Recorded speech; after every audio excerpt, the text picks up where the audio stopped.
సకల ఆశీర్వాదములకు కారణభూతుడైన యేసుక్రీస్తు ప్రభుల వారి అతి పరిశుద్ధమైన ప్రశస్తమైన ఘనమైన గొప్ప నామమునకు మహిమ ఘనత ప్రభావములు యుగయుగములు కలుగునుగాక. గట్టిగా రెండు చేతులెత్తి గట్టిగా ఆమేన్ చెప్దామా? ఈ స్వార్థ స్వస్థత సభల రెండవ రాత్రి దేవుని సముఖానికి కూడి వచ్చిన మీ అందరికీ నిండు మనస్సుతో నా హృదయపూర్వకమైన ప్రేమ వందనాలు. అందరికీ వందనాలు. మీ అందరికీ నూతన సంవత్సర శుభాభి వందనాలు తెలియపరుస్తున్నాను. సంతోషంగా ఉన్నాము అన్న వాళ్ళందరూ కూడా మీ రెండు చేతులెత్తి గట్టిగా హల్లెలూయా అని చెప్పండి. వాతావరణం ప్రతికూలంగా ఉన్నప్పటికీ మీరంతా కూడా దేవుని సన్నిధిని దేవుని సముఖాన్ని ఎంతగానో ప్రేమించి ఆయన సన్నిధికి వచ్చి ఉన్నారు కనుక నిశ్చయముగా మీ ఆశను బట్టి మీ ఆసక్తిని బట్టి నా దేవుడు మిమ్మల్ని అందరినీ కూడా ఆశీర్వదించునుగాక. మీరందరూ ఆత్మలో వర్ధిల్లుదురుగాక, అన్ని విషయంలో సౌఖ్యముగా ఉందురుగాక, ఆయన ఆగమమునకు మీరందరూ కూడా సిద్ధపడుదురుగాక. గట్టిగా చప్పలు కొడదాం ఒకసారి. ఈ శుభరాత్రి మీతో కూడా కలిసి ప్రభుని స్తుతించడానికి, అలాగే ప్రభు నాకు ఇచ్చిన మాటలు మీతో పంచుకోవడానికి అవకాశం ఇచ్చిన దేవదేవునికి నిండు మనస్సుతో నా కృతజ్ఞతలు తెలియపరుస్తున్నాను.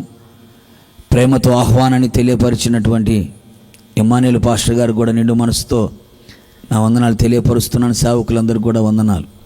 ఒక చిన్న మాట కొద్దిసేపు మనం ధ్యానం చేసుకుందాం. ఈ నూతన సంవత్సరంలో ఒక ఆశీర్వాదకరమైన ఒక మాట మీతో చెప్పాలని ఆశపడుతూ ఉన్నాను. ద్వితీయోపదేశ కాండము 2వ అధ్యాయము 7వ వాక్య భాగంలో చివరి మాట నేను చదువుతున్నాను. మీ బైబిల్ తీసి మీ ఒడిలో పెట్టుకోండి. సెల్ ఫోన్ చూడొద్దు, తీయద్దు. చక్కగా బైబిల్ తెరచి చెప్పేటప్పుడు జాగ్రత్తగా వినండి, నా వైపు చూస్తూ. చదివేటప్పుడు బైబిల్ చూస్తూ మీరు చదవండి. అప్పుడు వాక్యం ఎక్కువగా అర్థమయ్యే అవకాశాలు ఎక్కువగా ఉంటాయి. ద్వితీయోపదేశ కాండము 2వ అధ్యాయము 7వ వాక్య భాగములో చివరి మాట నేను చదువుతున్నాను. నీ దేవుడైన యెహోవా నీకు తోడై ఉన్నాడు, నీకేమీయు తక్కువ కాదు. ఇది ఈ విధంగా చదువుకుంటే బాగుంటుంది. చూడండి, నా దేవుడైన యెహోవా నాకు తోడై ఉన్నాడు, నాకేమీ తక్కువ కాదు. అందరూ ఆ విధంగా చదవండి. నా దేవుడైన యెహోవా నాకు తోడై ఉన్నాడు, నాకేమీ తక్కువ కాదు. నీ ప్రక్కన ఉన్న వాళ్ళని చూసి చెప్పండి, నీ దేవుడైన యెహోవా నీకు తోడై ఉన్నాడు, నీకేమీ ఈ 2026వ సంవత్సరంలో నీకేమీ తక్కువ కాదు. కొడదాం చప్పలు గట్టిగా ప్రభుకి. ప్రేమైన సహోదరి సహోదరులారా, ఇశ్రాయేలు సర్వ సమాజం 430 సంవత్సరాలు ఐగుప్తు బానిసత్వంలో బ్రతుకుతూ వచ్చారు. కన్నీళ్ల మధ్యలో కాపురం చేస్తూ, బాధలనే బంధకాలతో బంధించబడి, సమస్యల సుడిగుండంలో చిక్కుకొని, కష్టాల కులిమిలో కాల్చబడుతూ, కష్టపడినా సుఖపడలేని పరిస్థితుల్లో, సంతోషము లేక, సమాధానము లేక, ఆరోగ్యము లేక, ఆశీర్వాదము లేక, కట్టిన ఇళ్లలో కాపురము చేయలేక, త్రవ్విన బావులలో నీరు త్రాగలేక, అలాగే నాటిన వృక్ష ఫలములు తినలేక, చివరికి సంతోషముతో సమాధానముగా తన కుటుంబంలో బ్రతకలేని పరిస్థితుల మధ్యలో ఇశ్రాయేలు జీవిత చరిత్ర చాలా దుర్భరముగా, హీనముగా కనబడినట్లుగా లేఖనాలు చెబుతూ ఉన్నాయి. వారి శాప విముక్తి కలిగిన దినమున వారందరూ కూడా దేవుని సన్నిధిలో కన్నీళ్లతో మొర్రపెట్టడం ప్రారంభించారు. ఆకాశమందున దేవుడు వారి దీనస్థితిని, హీనస్థితిని వంగి తొంగి చూచినట్లుగా, చూచిన దేవుడు వారి కొరకు పరలోకాన్ని విడిచి భూలోకానికి వచ్చినట్లుగా, వచ్చిన దేవుడు వారిని విడిపించి వాగ్దాన దేశానికి తీసుకుని వెళ్ళడానికి నాయకుడుగా మోషేను, యాజకుడుగా అహరోన్ను, ప్రవక్తనిగా మిరియామును దేవుడు ఎన్నుకొని వారి ద్వారా 10 రకములైన అద్భుతాలు ఐగుప్తులో ప్రభు చేయించి, అలాగే గొర్రెపిల్ల రక్తము చేత విమోచించబడిన వారై ఎర్ర సముద్రం వారి కన్నుల ఎదుట నిలబడితే ఎండిపోవునట్లుగా ప్రభు చేస్తే ఆరిన నేల మీద అడుగులు వేసుకుంటూ బయలుదేరారు. పగటి వేళ మేఘస్తంభంలోను, రాత్రివేళ అగ్నిస్తంభంలోను దేవుడు వారికి ముందుగా నడుస్తూ ఉన్నాడు. అంత మాత్రమే కాకుండా వారికి ఆకలైనప్పుడల్లా దేవదూతలు తినే మన్నాని వారికి ఆహారముగా ఇంటి ముంగిట ఉంచాడు. దాహమైనప్పుడల్లా బండతో మాట్లాడిన, బండను కొట్టిన, సముద్రమంతా సమృద్ధి గల నీరు ప్రవాహముగా ప్రవహిస్తుండగా ఆ ప్రవాహంలోనిది వారు త్రాగి తృప్తి పొందినట్లుగా లేఖనాలు చెబుతూ ఉన్నాయి. అలాగే మాంసము కావాలి అనుకున్నప్పుడు సముద్రములో ఉన్న పూరేళ్ళు, అరణ్యములో ఉన్న పూరేళ్ళు వాళ్ళ దగ్గరికి వస్తే వారి ముక్కుల నుంచి నోట్ల నుంచి వచ్చేంతగా సమృద్ధిగా దేవుడు వారికి అనుగ్రహించి వారందరినీ కూడా పాలు తేనెలు కలిసి ప్రవహించే వాగ్దాన దేశానికి దేవుడు తీసుకుని వెళుతూ ఉన్నాడు. ఎందుకయ్యా అంటే అబ్రహాముతో దేవుడు ప్రమాణము చేశాడు, ఇస్సాకుతో దేవుడు ప్రమాణము చేశాడు, యాకోబుతో దేవుడు ప్రమాణం చేశాడు. వారితో దేవుడు చేసిన ప్రమాణం అగ్రిమెంట్ని దేవుడు మర్చిపోక విడిచిపెట్టక వాళ్ళందరినీ కూడా తీసుకుని వెళుతున్నారు. ఇంతవరకు నా ప్రజలు కష్టపడ్డారు, ఇంతవరకు నా ప్రజలు శ్రమలు అనుభవించారు, ఇంతవరకు నా ప్రజలు బాధించబడుతూ వచ్చారు. ఐగుప్తునే కాడి పలుపులతో కట్టబడి ఉన్నారు. ఆ కాడి మెడ మీద పెట్టబడి ఉండగా మెడ వంచబడిన వారై, నడుము వంగిపోయిన వారై, సమాజంలో సంఘములో గౌరవం లేని వారిగా కనబడుతూ వచ్చారు. ఇక మీదట నా ప్రజలు ఆ విధముగా ఉండకూడదని వీరి కొరకు ముందుగానే కట్టిన ఇళ్లలో కాపురము చేయునట్లుగా, త్రవ్విన బావులలో నీరు త్రాగునట్లుగా, నాటిన వృక్ష ఫలములు తినునట్లుగా, అలాగే దేవుడు కనాన్లో వీరికి కావలసిన సకల సమృద్ధిని కూడా అక్కడ సిద్ధపరిచి తన ప్రజలందరినీ కూడా తీసుకుని వెళుతున్నాడు. మార్గ మధ్యములో దైవ సేవకుడైన మోషే ఇలాగే 2 రాత్రుల సభలు ఏర్పాటు చేశాడు. ఆ 2 రాత్రుల సభల్లో ఈ మాట పలికినట్లుగా మనం చూస్తున్నాం. ద్వితీయోపదేశ కాండము అంటే అర్థం 2వసారి ఉపదేశించిన కాండం అని అర్థం. 2వసారి ఈ మాట చెబుతున్నాడు. ఇశ్రాయేలు సర్వ సమాజమంతా కూడా ఇలాగే కూర్చొని ఉండగా వాళ్ళందరి కన్నుల ఎదుట దైవ సేవకుడైన మోషే నిలబడి ఈ మాట చెబుతున్నాడు. అలనాడు భూసంబంధమైన ఇశ్రాయేలు ప్రజలతో దైవ సేవకుడైన మోషే చెప్పాడు, ఈనాడు ఆత్మ సంబంధమైనటువంటి ఇశ్రాయేలులైన మీ అందరితో క్రీస్తు ప్రతినిధిగా, క్రీస్తు రాయబారిగా, ఒక దైవ సేవకునిగా నన్ను నిలబెట్టి నా నోట ఈ మాట ఉంచి మీతో చెబుతున్నాడు. ఏమిటో తెలుసా? నీ దేవుడైన యెహోవా, నా దేవుడైన యెహోవా నీకు తోడై ఉన్నాడు గనుక ఇక మీదట నీ జీవితంలో, నీ కుటుంబంలో, నీ సంఘములో ఏది తక్కువ కాదు. నమ్మిన వాళ్ళందరూ గట్టిగా హల్లెలూయా చెప్పండి. ఏమి నమ్మారు మీరు? నా యేసయ్య నాకు తోడై ఉన్నాడు గనక ఇక మీదట నాకు ఏది తక్కువ కాదు.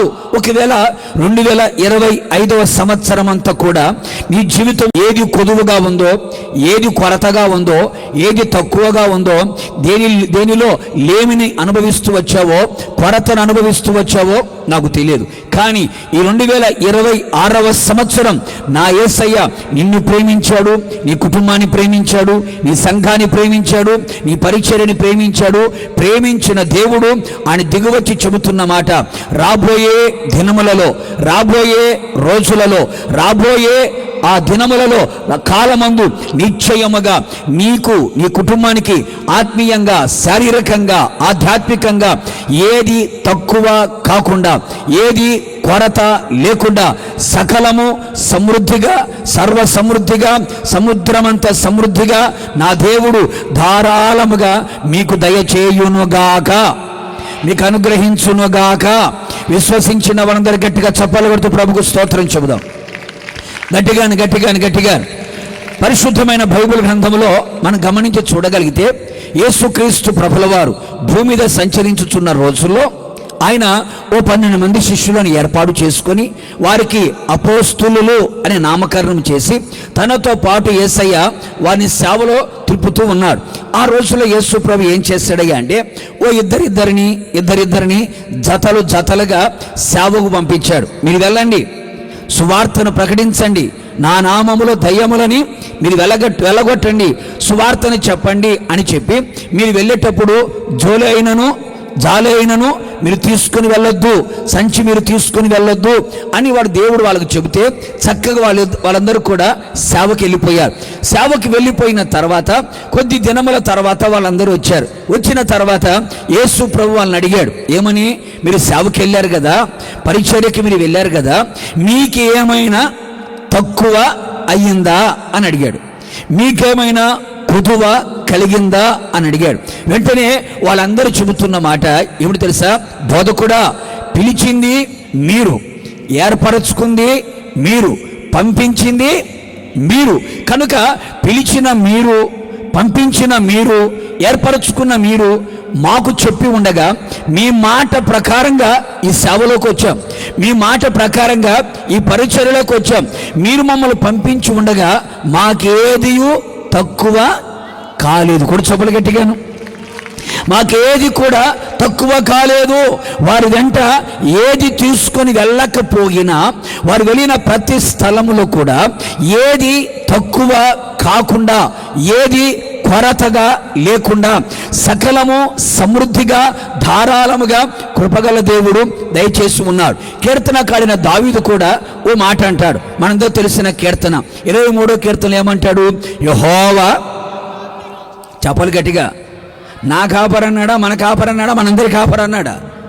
దావీదుకున్న మంచి గుణం ఏమిటయ్యా అంటే దేవునితో తన సంబంధాన్ని వ్యక్తిగతంగానే మాట్లాడుకుంటాడు, అందరితో కలుపుకోడు. అందుకనే నా కాపరి అని చెప్పి ఏమంటాడు? నాకు లేమి కలగదు. ఎందుకని? ఆయన నాకు కాపరిగా ఉన్నాడు గనక, నా ముందు నడుస్తున్నాడు గనక, అన్ని విధములుగా నాకు తోడుగా ఉన్నాడు గనక నాకు లేమి కలుగదు, నాకు లేమి లేదు అని మాట్లాడతాడు. ఇదే కీర్తనకారుడు మరొక చోట ఏమంటాడంటే ఆయన్ను ఆశ్రయించిన ఎడల ఏ మేలు, చెప్పాలి గట్టిగా, ఏ మేలు కొదువై ఉండదు. ఒకసారి మిమ్మల్ని సూటిగా ప్రశ్న అడుగుతా, పాస్టర్ గారండి, నా ఇంట్లో నా ఒంట్లో, మీరు విన్నది కరెక్టే, నా ఇంట్లో నా ఒంట్లో ఏది తక్కువ లేదయ్యా, అన్నీ ఎక్కువగానే ఉన్నాయి అన్న వాళ్ళందరూ అలేలు చెప్పండి. ఏమైపోయినాయి చేతులన్నీ అంటే మా ఇంట్లో కానీ మా ఒంట్లో కానీ మా కలిగిన సమస్తంలో కానీ ఏది తక్కువ లేదయ్యా, అన్ని సమృద్ధిగానే ఉన్నాయి, అన్ని ధారాళముగానే ఉన్నాయి అని చెప్పగలిగిన వారు ఈ రోజుల్లో చాలా చాలా చాలా తక్కువగా కనబడుతున్నారు. ఒక్కొక్కరిని అడగండి, నీ శరీరంలో ఆరోగ్యం బాగుందంటే కొంచెం తక్కువగానే ఉందయ్యా అంటారు. సమాధానం సమృద్ధిగా ఉందంటే సమాధానం కూడా లేదయ్యా అంటారు. మనస్సులో నెమ్మది ఉందా అంటే మనస్సులో నెమ్మది కూడా లేదంటారు. చదువుకునే పిల్లల్ని అడిగామనుకో, ఇది జ్ఞానం ఏమన్నా ఉందంటే జ్ఞానం కూడా, చెప్పను గట్టిగా, అన్ని తక్కువే. సరే, భక్తి రంగంలోకి వెళితే ప్రార్థనా జీవితం ఏమైనా ఉందంటే అది తక్కువే, విశ్వాస జీవితం ఏమైనా ఉందంటే అది తక్కువే, పరిశుద్ధమైన జీవితం ఏమైనా ఉందంటే అది తక్కువే, ఆత్మాభిషేకం ఏమైనా ఉందంటే అది తక్కువే, దేవుని వాక్యం చదవడం, వినడం, ధ్యానించడం, అనుసరించడం ఏదైనా ఉందంటే అది తక్కువే. అంటే ఇటు ఏ విషయంలో చూచినా కూడా నువ్వు ఒకవేళ భౌతికంగా కానీ, ఆధ్యాత్మికంగా కానీ, ఆర్థికంగా కానీ, లేకపోతే ఆత్మీయంగా కానీ ఏ కొరత, కొదువ, తక్కువ, లేమి అనే మాట ఇంతవరకు వినబడింది. 2025వ సంవత్సరం వరకు ఒక లెక్క, ఈ 2026వ సంవత్సరంలో నా దేవుడు నీకు తోడుగా ఉండబోతున్నాడు. ఇక మీదట సకల సమృద్ధిని మీరు అనుభవించుదురుగాక, నీ శరీరంలో ఆరోగ్యం సమృద్ధిగా ఉండునగాక, నీ కుటుంబంలో సమాధానం సమృద్ధిగా ఉండునగాక, నీ మనస్సుల నెమ్మది సమృద్ధిగా ఉండునగాక, ఆర్థిక పరిస్థితులు సమృద్ధిగా ఉండునగాక, చదువుల జ్ఞానం సమృద్ధిగా ఉండునగాక, భక్తి పరముగా కూడా సంపూర్ణముగా భక్తి కలిగిన వారిగా కనబడుదురుగాక. నమ్మాము అన్న వాళ్ళు గట్టిగా చప్పలు కొట్టండి. మేము నమ్ముతున్నాం, ఈ మాట నమ్ముతున్నాం, ఈ మాట మేము విశ్వసిస్తున్నాం. సేవకుని మాట దేవుని మాటగా మేము భావిస్తూ ఉన్నాం. సేవకు నోట దేవుని మాట ఉంచి ఈ మాట పలుకుతున్నాడు. నిశ్చయముగా రాబోయే దినములలో, రాబోయే కాలములలో నా దేవుడు నాకు తోడుగా ఉన్నాడు గనక నాకు ఏది తక్కువ కాదు కదా. మనకి ఏది తక్కువ కాకుండా ఉండాలి అంటే ఒకటే ఒక రీజన్ ఏమిటయ్యా అంటే ఆయన మనకు, చెప్పాలి గట్టిగా, ఆయన మనకు తోడై ఉండాలి. యేసయ్య మాకు తోడై ఉన్నాడు అన్న వాళ్ళు లేరు అనండి. మరి తోడై ఉన్నాడు అన్నప్పుడు అందరూ చేతులు ఎత్తారు కదా. మరి దేవుడు తోడుగా ఉంటే కదా తక్కువ కాకుండా ఉండేది. మరి అన్నీ నీకు తక్కువగా ఉన్నాయంటే దేవుడు నీకు చెప్పరేంటండి. పాస్టర్ గారండి మేము బైబిల్ పట్టాం, పాటలు కూడా పాడుతున్నాం, చప్పట్లు కూడా కొట్టాం, కొత్త సంవత్సరంకి వెళ్ళాం, వాగ్దానం కూడా తీసుకున్నాం, కొత్త పాట కూడా పాడుకున్నాం, దేవుడు మాకు తోడుగా ఉన్నాడు అని అనుకోవడం మన భ్రమ. చాలామంది భ్రమలో భక్తి చేసే వాళ్ళు చాలామంది ఉన్నారు, భ్రమలో భక్తిలో కొనసాగే వాళ్ళు చాలామంది ఉన్నారు. నిశ్చయముగా యేసయ్య నాకు తోడుగా ఉన్నా, యేసయ్య నీకు తోడుగా ఉన్నా, నా యేసయ్య మీ కుటుంబాలకు తోడుగా ఉన్నా ఎక్కడ కూడా మనకి ఏది తక్కువ కాదు. తక్కువ అవుతుంది అంటే అర్థం ఏమిటయ్యా అంటే దేవుడు మనకు తోడుగా లేడు అని అర్థం. దేవుడు తోడుగా ఉన్నప్పుడే మనకి ఏది తక్కువ కాదు, ఏది తక్కువ కానివ్వడు, లేమి కలగదు, ఏ మేలు కొదువై ఉండదు అని లేఖనాలు చెబుతున్నాయి. అందుకనే ఇప్పుడు మనం తెలుసుకోవలసిన పాఠం ఏమిటయ్యా అంటే నాకు ఏది తక్కువ కాకుండా ఉండాలంటే నా దేవుడు నాకు, చెప్పాలి గట్టిగా, నా దేవుడు నాకు తోడుగా ఉండాలి. నా దేవుడు నాకు ఎప్పుడు తోడుగా ఉంటాడు అది కనుక నువ్వు తెలుసుకున్నావు అనుకో, ఆ చిన్న లాజిక్ కనుక మిస్ కాకుండా అది నువ్వు తెలుసుకున్నావు అనుకో, నువ్వు చేసే పనులలో దేవుడు తోడుగా ఉండేటట్లుగా గనక నువ్వు చేసుకోగలిగితే నువ్వు అడగాల్సిన అవసరం లేదు, చేతులు ఎత్తాల్సిన అవసరం లేదు. ఖచ్చితంగా నీతో కూడా ఆయన ఉన్నాడు అంటే సమస్తమును ధారాళముగా ఆయన నీకు దయచేయునుగాక. అందుకనే ఆయన మనకు తోడుగా ఉన్నప్పుడే మనకి ఏది తక్కువ కాదు. ఏది తక్కువ కాకుండా ఉండాలంటే ఆయన మనకు తోడుగా ఉండాలి. అందుకనే ఎప్పుడు ఆయన మనకు తోడుగా ఉంటాడు, ఎప్పుడు ఆయన మనకు తోడుగా ఉంటాడు అనే సంగతులని చాలా క్లుప్తంగా 3 మాటలు కట్టే, కొట్టే, తెచ్చే అన్నట్లుగా ముచ్చటంగా 3 మాటలు చెప్పేసి నేను ముగించేస్తా. నిశ్చయముగా ఈ 3 నీ ఆత్మకి, నీ ప్రాణానికి, నీ శరీరానికి గనక నువ్వు అన్వయించుకోగలిగితే ఖచ్చితంగా నీ ఆత్మకి, నీ ప్రాణానికి, నీ శరీరానికి ఆయన తోడుగా ఉన్నాడు అంటే నీ ఆత్మకి, నీ ప్రాణానికి, నీ శరీరానికి ఏది తక్కువ కాదు.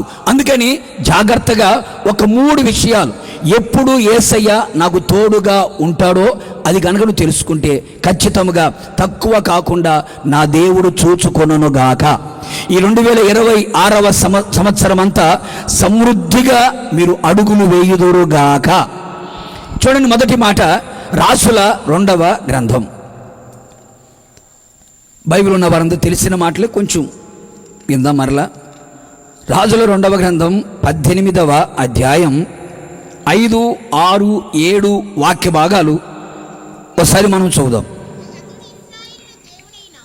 అతడు ఇశ్రాయేలుల దేవుడైన యెహోవా యందు విశ్వాసముంచినవాడు. అతని తర్వాత వచ్చిన యూదా రాజులలో కానీ అతని పూర్వీకులైన రాజులలోనూ అతనితో సమమైన వాడు ఒకడును లేడు.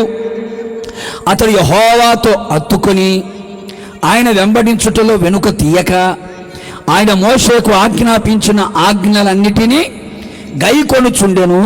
కావున యెహోవా అతనికి తోడుగా ఉండెను. తాను వెళ్ళిన చోటనెల్ల అతడు జయము పొందెను. కొడదామా సభలు గట్టిగా ప్రభువుకి. ప్రేమైన సహోదరి సహోదరులారా, ఇక్కడ ఒక రాజుగారు గురించి రాయబడిన మాట. యూదా ప్రజలని పరిపాలించిన రాజులు చాలామంది కనబడుతారు. వారిలో చెప్పుకోదగ్గ వారు వేళ్ల మీద లెక్క పెట్టుకుంటే వారిలో ఒకడు హిజ్కియా రాజుగారు. ఈ హిజ్కియా రాజుగారు గురించి ఓ చక్కని మాట వ్రాయబడింది. ఏమిటా మాట అంటే, యెహోవా అతనికి, చెప్పాలి గట్టిగా, యెహోవా అతనికి తోడై ఉండెను గనుక తాను వెళ్ళిన చోటనెల్లా అతను జయము పొందెను అని రాయబడింది. తాను వెళ్ళిన చోటనెల్లా జయాన్ని పొందుకున్నాడు, ఆశీర్వాదాన్ని పొందుకున్నాడు, దీవెననే పొందుకున్నాడు.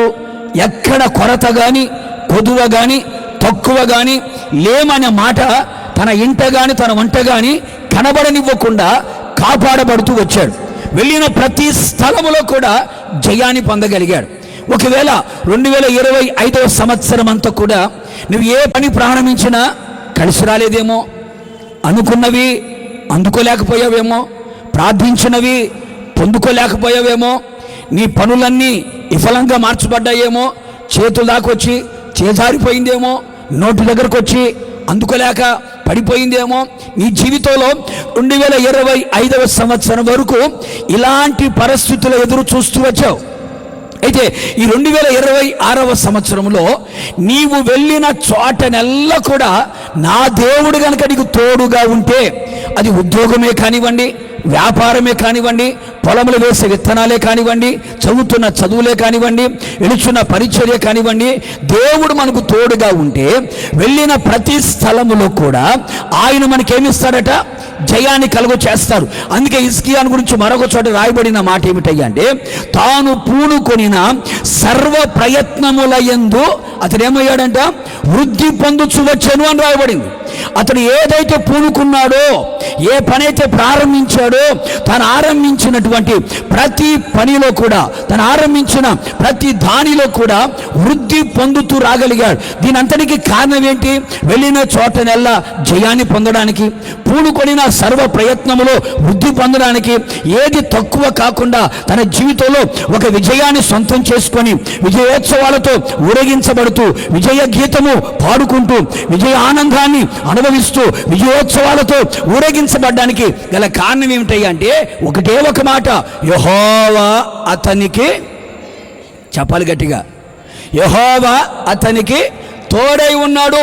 ఇప్పుడు హిజ్కియా రాజు గారిని కనుక మనం ఇంటర్వ్యూ చేయగలిగితే, రాజుగారండి మీరు వెళ్ళిన చోటనెల్లా మీకు జయం కలుగుతుందంట, ఎక్కడికి వెళ్ళినా అపజయం మీరు చూడట్లేదంట, విజయమే మీ సొంతమైపోతుంది, ఏది పని పూనుకున్నా వృద్ధి పొందగలుగుతున్నారు. దీనంతటికి కారణం ఏంటంటే, నా దేవుడు నాకు తోడుగా ఉన్నాడు. అంతేగాని నా చేతుల గీత, నుదుటి మీద రాత, చెప్పు గట్టిగా, రాళ్ళు వేపించుకున్నాను, జాతకాలు చూపించుకున్నాను, నక్షత్రాలు చూపించుకున్నాను అనలే. నా దేవుడు నాకు, చెప్పాలా, నా దేవుడు నాకు తోడుగా ఉన్నాడు, వెళ్ళిన చోటనెల్లా నేను జయం పొందాను, ఆశీర్వాదం అనుభవిస్తున్నాను అన్నాడు. ఇప్పుడు కనుక హిజ్కియా గారిని మరలా మనం అడిగామనుకో, హిజ్కియా గారు ఎందుకు దేవుడు నీకు తోడుగా ఉన్నాడు, నీకు తోడుగా రావడానికి గల కారణం ఏంటి అంటే, అక్కడ చాలా విషయాలు రాయబడ్డాయి. అతడు యెహోవాతో అత్తుకున్నాడని, వెంబడించుటలో వెనుక తీయలేదని, ఆజ్ఞలన్నింటిని కూడా అనుసరించి నడిచాడని రాయబడ్డాయి. కానీ చెప్పాలనుకున్న మాట ఏమిటయ్యా అంటే, పై మాటలో ఒక మాట రాస్తుంది. ఏమిటయ్యా అంటే, అతడు యెహోవా యందు, కొంచెం గట్టిగా చెప్పండి అమ్మా, ఎవరి మీద? రాజకీయ నాయకుల మీద, అధికారుల మీద, డబ్బు కలిగిన వారి మీద, ఆస్తి కలిగిన వారి మీద, అంతస్తు కలిగిన వారి మీద కాదట. అతడు యెహోవా యందు విశ్వాసముంచినవాడు. అతని గురించి రాయబడిన చక్కని మాట ఏమిటయ్యా అంటే, అతని పూర్వీకులైన రాజులలో అతని లాంటి విశ్వాసము కలిగిన వాడు ఒకడు కూడా లేడట. చివరికి దావీదు కూడా ఇతని ఎదుట విశ్వాసం ఎదుట నిలబడలేకపోయాడు. తన పూర్వీకులైన రాజులలో విశ్వాసం, దేవుని మీద విశ్వాసం ఉంచిన ఆ విషయంలో దావీదు కూడా దిగదుడుపుగానే కనపడ్డాడు. కారణం ఏమిటంటే, అంతగా దేవుని మీద విశ్వాసం ఉంచిన వాడు హిజ్కియా. ప్రేమైన సహోదరి సహోదరులారా, ఒక్క మాటలో చెప్పాలంటే, నీవు యేసయ్య మీద ఎంత విశ్వాసం ఉంచుతావో, నీ విశ్వాసమే నీ విజయ పదములో నడిపిస్తుంది. నీ విశ్వాసమును బట్టే నా యేసయ్య నీకు తోడుగా వస్తాడు. కొడు చప్పట్లు గట్టిగాను. నీ విశ్వాసమును బట్టే ఈరోజు ఒక్కసారి మీరు ఆలోచించండి, మన విశ్వాసం ఎవరి మీద, మన నమ్మకం ఎవరి మీద? మొన్నటి వరకు పాడారు పాట, ఏమని? నా నమ్మకం నువ్వే, నా నమ్మకం నువ్వే అన్నాడు. వాడు లేడు, ఈడు లేడు. మన నమ్మకం ఎవరి మీద ఉండాలి? మాట్లాడరే. మన నమ్మకం ఎవరి మీద ఉండాలి? మన విశ్వాసం ఎవరి మీద ఉండాలి? ఇంతవరకు నీ విశ్వాసం మనుషుల మీద ఉందేమో, నీ విశ్వాసం లోకము మీద ఉందేమో. ఒకవేళ నీ జ్ఞానం మీద, నీ తలాంతుల మీద, నీ ఆస్తి మీద, నీకున్నటువంటి కలిగిన సమస్త మీద విశ్వాసం ఉంచుతూ ఒకవేళ వచ్చావేమో. అందుకనే నీ జీవితంలో ఓడిపోతూ వచ్చావు, అపజయాలు చవి చూస్తూ వచ్చావు. ఆ అపజయం నీ కన్యలకు కారణంగా మార్చబడిపోయింది. ఆ అపజయం నీవు తలదించుకునేటట్టు చేసింది. ఆ అపజయం నలుగులో అవమానాలు పాలు చేసి కన్యలకు కారణంగా నిలబడిపోయిందేమో. అందుకనే ఈ 2026 సంవత్సరంలో నువ్వు చేయవలసిన ఒక ప్రగాఢమైన గట్టి నమ్మకం ఏమిటంటే, ఇక మీదట నేను నా యేసయ్య మీదనే విశ్వాసము ఉంచుతాను. కొడుచబలు గట్టిగాను. ఎవరి మీద నా నమ్మకము లేదు, నా చూపు యేసయ్య మీదే, నా ఆలోచన యేసయ్య మీదే. నేను యేసయ్య మీద ఆధారపడుతాను, యేసయ్య మీద ఆనుకుంటాను. నా చేతులు ఆయన వైపు చాపుతాను, నా కన్నులు ఆయన తట్టు ఎత్తుతాను, నా హృదయం ఆయన తట్టు ఎత్తుతాను. ఆయన అడుగుల్లో నా అడుగులు వేసుకుంటూ వెళతాను. ఇక మీదట విశ్వాసానికి కర్త, దాన్ని కొనసాగించువాడైన యేసు వైపు చూచుచు నా ఎదుట ఉంచబడినటువంటి ఈ 2026 సంవత్సరం అంతా కూడా యేసయ్య వైపు చూస్తూ నేను పరిగెత్తుతాను అని గనక నీవు తీర్మానము చేయగలిగితే, నీ విశ్వాసమును బట్టి నా యేసయ్య నీకు తోడుగా ఉంటాడు. ఆ తోడుగా ఉన్న దేవుడు వెళ్ళిన చోటనెల్లా నీకు జయాన్ని కలుగ చేస్తాడు. నువ్వు పూనుకున్న సర్వ ప్రయత్నములో నీకు వృద్ధిని కలుగ చేసి ఒక దీవెనకరమైన అనుభవాలు నీవు కన్నులతో చూచున్నట్లుగా, చెవులతో వినినట్లుగా, నీ నోరు స్తుతించున్నట్లుగా నా దేవుడు ఘనకార్యాలు చేయునుగాక, ఘనకార్యాలు చేయునగాక. అందుకని యేసయ్య మీద మన విశ్వాసం ఉండాలి, యేసయ్య మీద మన విశ్వాసము కలిగి ఉండాలి. మన విశ్వాసాన్ని చెడగొట్టడానికి, మన విశ్వాసాన్ని పాడు చేయడానికి ఎన్నో మానవత శక్తులు వస్తాయి, లోకపు శక్తులు కలుగుతాయి. కానీ ఎలాంటి పరిస్థితులు వచ్చినా మన విశ్వాసములు చెదరిపోకుండా, విశ్వాసములు తొలగిపోకుండా, విశ్వాసములు తొట్టిల్లిపోకుండా, అల్ప విశ్వాసులుగా మార్చబడకుండా, అవిశ్వాసులుగా మార్చబడకుండా, విశ్వాసములో బలహీనులు కాకుండా మన విశ్వాసాన్ని వృద్ధి చేసుకుంటూ అమూల్యమైన, పరిశుద్ధమైన, అతి పరిశుద్ధమైన, అతి శ్రేష్టమైనటువంటి విశ్వాసములో గనక మనము నిలిచి ఉండగలిగితే, నీ విశ్వాసం చెక్కు చెదరకుండా గనక ఉన్నంత కాలం నీ విశ్వాసం బట్టి నా యేసయ్య నీకు తోడుగా వస్తాడు. కొడు చప్పులు గట్టిగా, తోడుగా వస్తాడు. ఆయన తోడుగా వచ్చాడంటే మనకి ఏది తక్కువ? చెప్పాలి గట్టిగా. అందుకని ఇంతవరకు దేవుడు మనకు తోడుగా రాకపోవడానికి గల కారణం, ఆయన యందు మనకేమి లేదు, విశ్వాసం లేదు. బైబిలే చేతబట్టావు, పాటే పాడుతున్నావు, కానీ ఆయన మీద ఏం లేదు, మనకి నమ్మకం లేదు. అవుతుందో అవ్వదో, జరిగిద్దో జరగదో, ఏమవుతుందో ఏమో అని సందేహంతో వెళ్ళిపోతున్నావేమో. ఇక మీదట నీ విశ్వాసం సంపూర్ణముగా యేసయ్య మీద కనుక నువ్వు ఉంచగలిగితే, పరిశుద్ధ బైబిల్ గ్రంథంలో మీరు గమనించి చూడండి, యేసయ్య కూడా మనలో ఏం చూస్తాడు? ఆయన బాగానే చెప్తున్నారు. ఏం చూస్తాడు ఆయన? మన వెండి బంగారాలు చూడు, మన ఆస్తి అంతస్తు చూడు, మన అందము చూడు, మన జ్ఞానము చూడు, మన తెలివితేటలు చూడు, మన తలాంతులు చూడు. ఆయన మనలో విశ్వాసాన్ని చూస్తాడు. అందుకే చూడండి, అమ్మా నీ విశ్వాసము నిన్ను రక్షించెను అన్నాడు. కుమారి నీ విశ్వాసము నిన్ను స్వస్థపరచెను అన్నాడు. అమ్మా నీ విశ్వాసము గొప్పది, నువ్వు కోరినట్టే నీకు అవునుగాక. అలాగే ఇశ్రాయేలు కూడా ఇంత విశ్వాసాన్ని నేను చూడలేదే. అంటే యేసయ్య వీళ్ళందరిలో ఏం చూశాడు? వారి విశ్వాసాన్ని బట్టే రక్షణ, వారి విశ్వాసాన్ని బట్టే స్వస్థత, వారి విశ్వాసాన్ని బట్టే సమాధానం, వారి విశ్వాసాన్ని బట్టే కోరిక సిద్ధింప చేయబడ్డం, వారి విశ్వాసాన్ని బట్టే ప్రతి ఘనకార్యాలు జరుగుతూ వచ్చాయి. అందుకని యేసయ్య మనలో కూడా ఏమి చూడాలి అనుకుంటున్నాడు అంటే, ఆయన మీద ఎంత విశ్వాసం ఉంచుతున్నావో అని ఆయన చూస్తున్నాడు. శ్రమలే కలిగినా, శోధనలే వచ్చినా, కష్టాలే వచ్చినా, ఇరుకు ఇబ్బందులే వచ్చినా, ప్రతికూలమైన పరిస్థితులే వచ్చినా, పరిస్థితులని పగబట్టినట్టుగా ఒకవేళ నీ చుట్టే ముట్టినా దేవుని మీద ఉన్న విశ్వాసం చెక్కు చెదరకుండా గనక నిలబడితే నీ విశ్వాసమును బట్టే నువ్వు ఘనకార్యాలు చూడగలుగుతావు. నీ విశ్వాసమును బట్టే దేవునికి తోడుగా ఉండడానికి ఇష్టపడతాడు. షడ్రక్, మెషక్, అబేద్నెగోలు ఉన్నారు, అగ్నిగుండంలో పడవేశారు. అగ్నిగుండంలో పడవేసిన వారి విశ్వాసం చెక్కు చదవలేదు, అందుకే దేవుడు వారితో కూడా ఉన్నాడు. సింహంలో దానియేలు వేయబడ్డాడు, తన విశ్వాసం తొలగిపోలేదు, అందుకే దూత ప్రక్కన నిలబడింది, సింహం నోటి నుంచి రక్షించగలిగింది. మరి ఈ రోజున ఓ చిన్న సమస్య రాగానే, ఓ చిన్న శోధన రాగానే, చిన్న కష్టం రాగానే, చిన్న బలహీనత రాగానే, అనుకున్నవి జరగకపోతే, ప్రార్థించింది పొందకపోతే ఎందుకు మనలో అవిశ్వాసం చొరబడుతుంది? అవిశ్వాసానికి ఎందుకు మనం చోటు ఇవ్వగలుగుతున్నాం?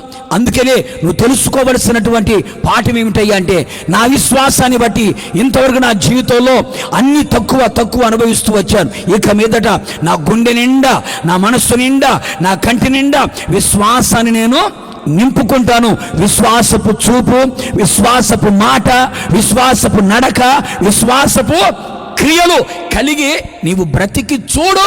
ఈ 2026వ సంవత్సరం నీ చరిత్ర తిరగబడబోతుంది. కొడు చప్పలు గట్టిగా. శిథిలమైపోయిన నీ జీవితాలని శిఖరముల మీద ఆయన కూర్చుండబెట్టబోతూ ఉన్నాడు. ఒకవేళ ఎక్కడ పడిపోయిన నీ స్థితిని ఆయన లేవనెత్తబోతున్నాడు. నేలన పడిన నీ జీవితాన్ని నింగికెత్తాలని ఆశపడుతున్నాడు. నీ విశ్వాసమే నేను విజయ పథములోకి నడిపిస్తుంది. నీ విశ్వాసమే ఆయన నీతో కూడా ఉండేటట్టు చేస్తుంది. నీ విశ్వాసమే సమస్త పరిస్థితుల్లో కూడా ఒక గొప్ప విడుదల చేయగలుగుతుంది. ఓ చిన్న సలహా మీకు చెప్పనా? మీరు ఇంటికి వెళ్ళిన తర్వాత హెబ్రీయులకు రాసిన పత్రిక 11వ అధ్యాయం, ఇప్పుడు కాదు, ఇంటికి వెళ్ళిన తర్వాత హెబ్రీయులకు రాసిన పత్రిక 11వ అధ్యాయం అంతా చదవండి. రోజుకు ఒక అధ్యాయం చదవడానికి మా వల్ల కావట్లేదయ్యా, అందుకే క్యాలెండర్లో వాక్యం చదువుకొని పోతున్నాం అంటాం మనం. రోజుకి ఒక్కసారైనా ఆ విశ్వాస వీరుల పట్టిక మీరు చదవండి. అక్కడ అందరు ఎవరు కనపడతారయ్యా అంటే విశ్వాస వీరులే కనపడతారు. ఎవరండి? విశ్వాస వీరులే కనబడతారు. ఆ విశ్వాస వీరులు కనుక మనం చూడగలిగితే హేబేలు దగ్గర నుంచి ప్రారంభించబడుతుంది. ఒక్కొక్కరిది ఒక్కొక్క రకమైన విశ్వాసం. గుర్తుపెట్టుకోండి, ఒక్కొక్కరిది ఒక్కొక్క రకమైన విశ్వాసం. వీరందరి విశ్వాసం ఎవరి మీద? యేసయ్య మీదే.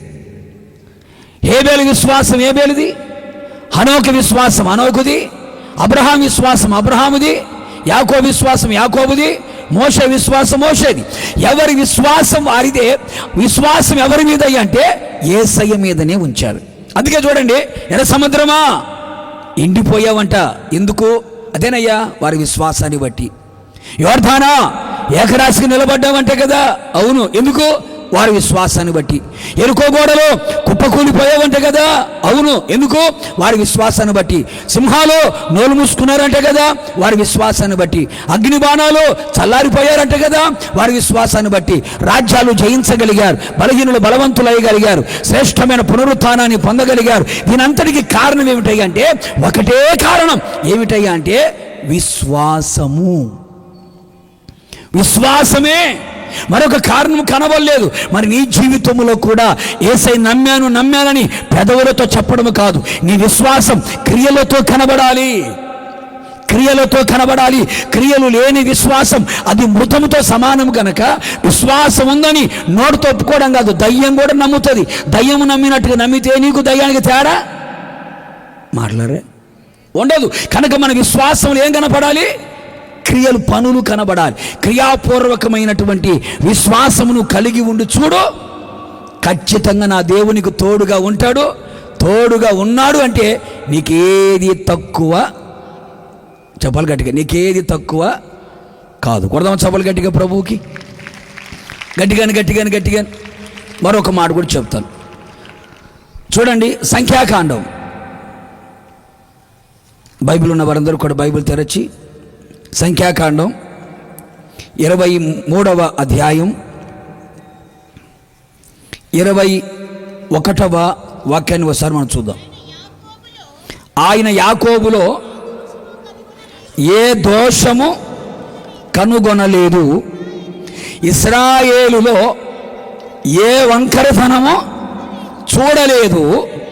ఈ మాట గుర్తుపెట్టుకోండి. అతని దేవుడైన యెహోవా అతనికి తోడై ఉన్నాడు. చాలమ్మ. అతని దేవుడైన యెహోవా అతనికి తోడై ఉన్నాడు.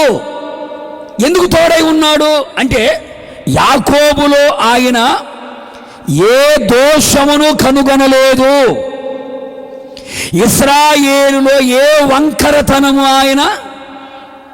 ఇప్పుడు కనుక దేవుడు కనుక దిగొచ్చి మనందరినీ కనుక చూస్తే ఎన్ని దోషములు ఉంటాయో, అన్నీ వంకరలే.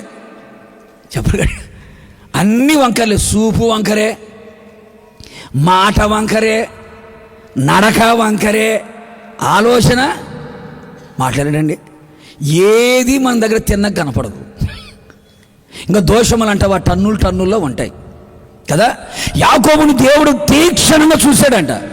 మనుషులైతే పై పై రూపాన్ని చూస్తారు, వాళ్ళ భక్తిని బట్టి, వాళ్ళ తెల్లబట్టలను బట్టి, వాళ్ళ బైబుల్ని బట్టి, స్తుతి స్తోత్రాన్ని బట్టి, కొట్టే సప్పట్లను బట్టి, అబ్బో ఇలాంటి నీతిమంతుని ఇంకొకరు లేడు, పరిశుద్ధిని ఇంకొకరు లేడు, యేసు ప్రభువు తర్వాత నెక్స్ట్ ఈయనే, మరియమ్మ తర్వాత ఈమె అన్నట్టుగా మనం కనపడతాం. యేసు ప్రభు ఎవరు? పై రూపాన్ని చూసేవాడు కాదు కదా, అంతరంగాన్ని చూడగలిగిన దేవుడు కదా, అంతరంగంలో ఏముందో తీక్షణంగా పరీక్షించగలిగిన దేవుడు కదా. యాకోబును తీక్షణంగా దేవుడు చూశాడట. చూస్తే యాకోబులో దేవుడు ఏ దోషమో కనుగొనలేదు. ఇశ్రాయేలులో ఏ వంకరతనమో చూడలేదంట. ఆయన కన్నులకి కనబడలేదు, ఎంత వెతికినా కనబడలేదు. ఒక్క మాటలో చెప్పాలంటే, దోషమన్నా వంకరతనమన్నా ఒక్క మాటలో చెప్పాలంటే, యాకోబులో ఏ పాపము కనబడలేదట. ఏ దోషమైనా, ఏ లోపమైనా, ఏ అతిక్రమమైనా, ఏ అక్రమమైనా, ఏ అపవిత్రత అయినా, ఏ అజ్ఞానమైనా, ఏ అవివేకమైనా యాకోబులో దేవుని కనబడలేదు. అంతే.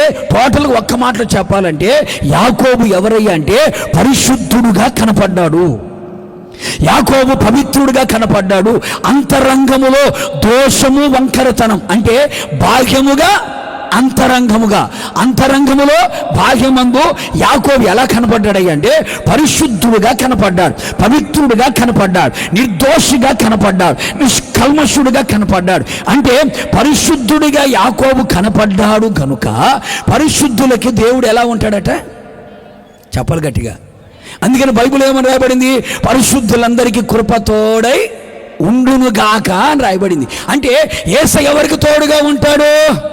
బైబిల్ పట్టిన వాళ్ళందరికీ కాదు, పాటలు పాడే వాళ్ళందరికీ కాదు, ప్రసంగాలు చేసే వాళ్ళందరికీ కాదు, చప్పట్లు కొట్టే వాళ్ళందరికీ కాదు, పరిచర్య చేసే వాళ్ళందరికీ కాదు.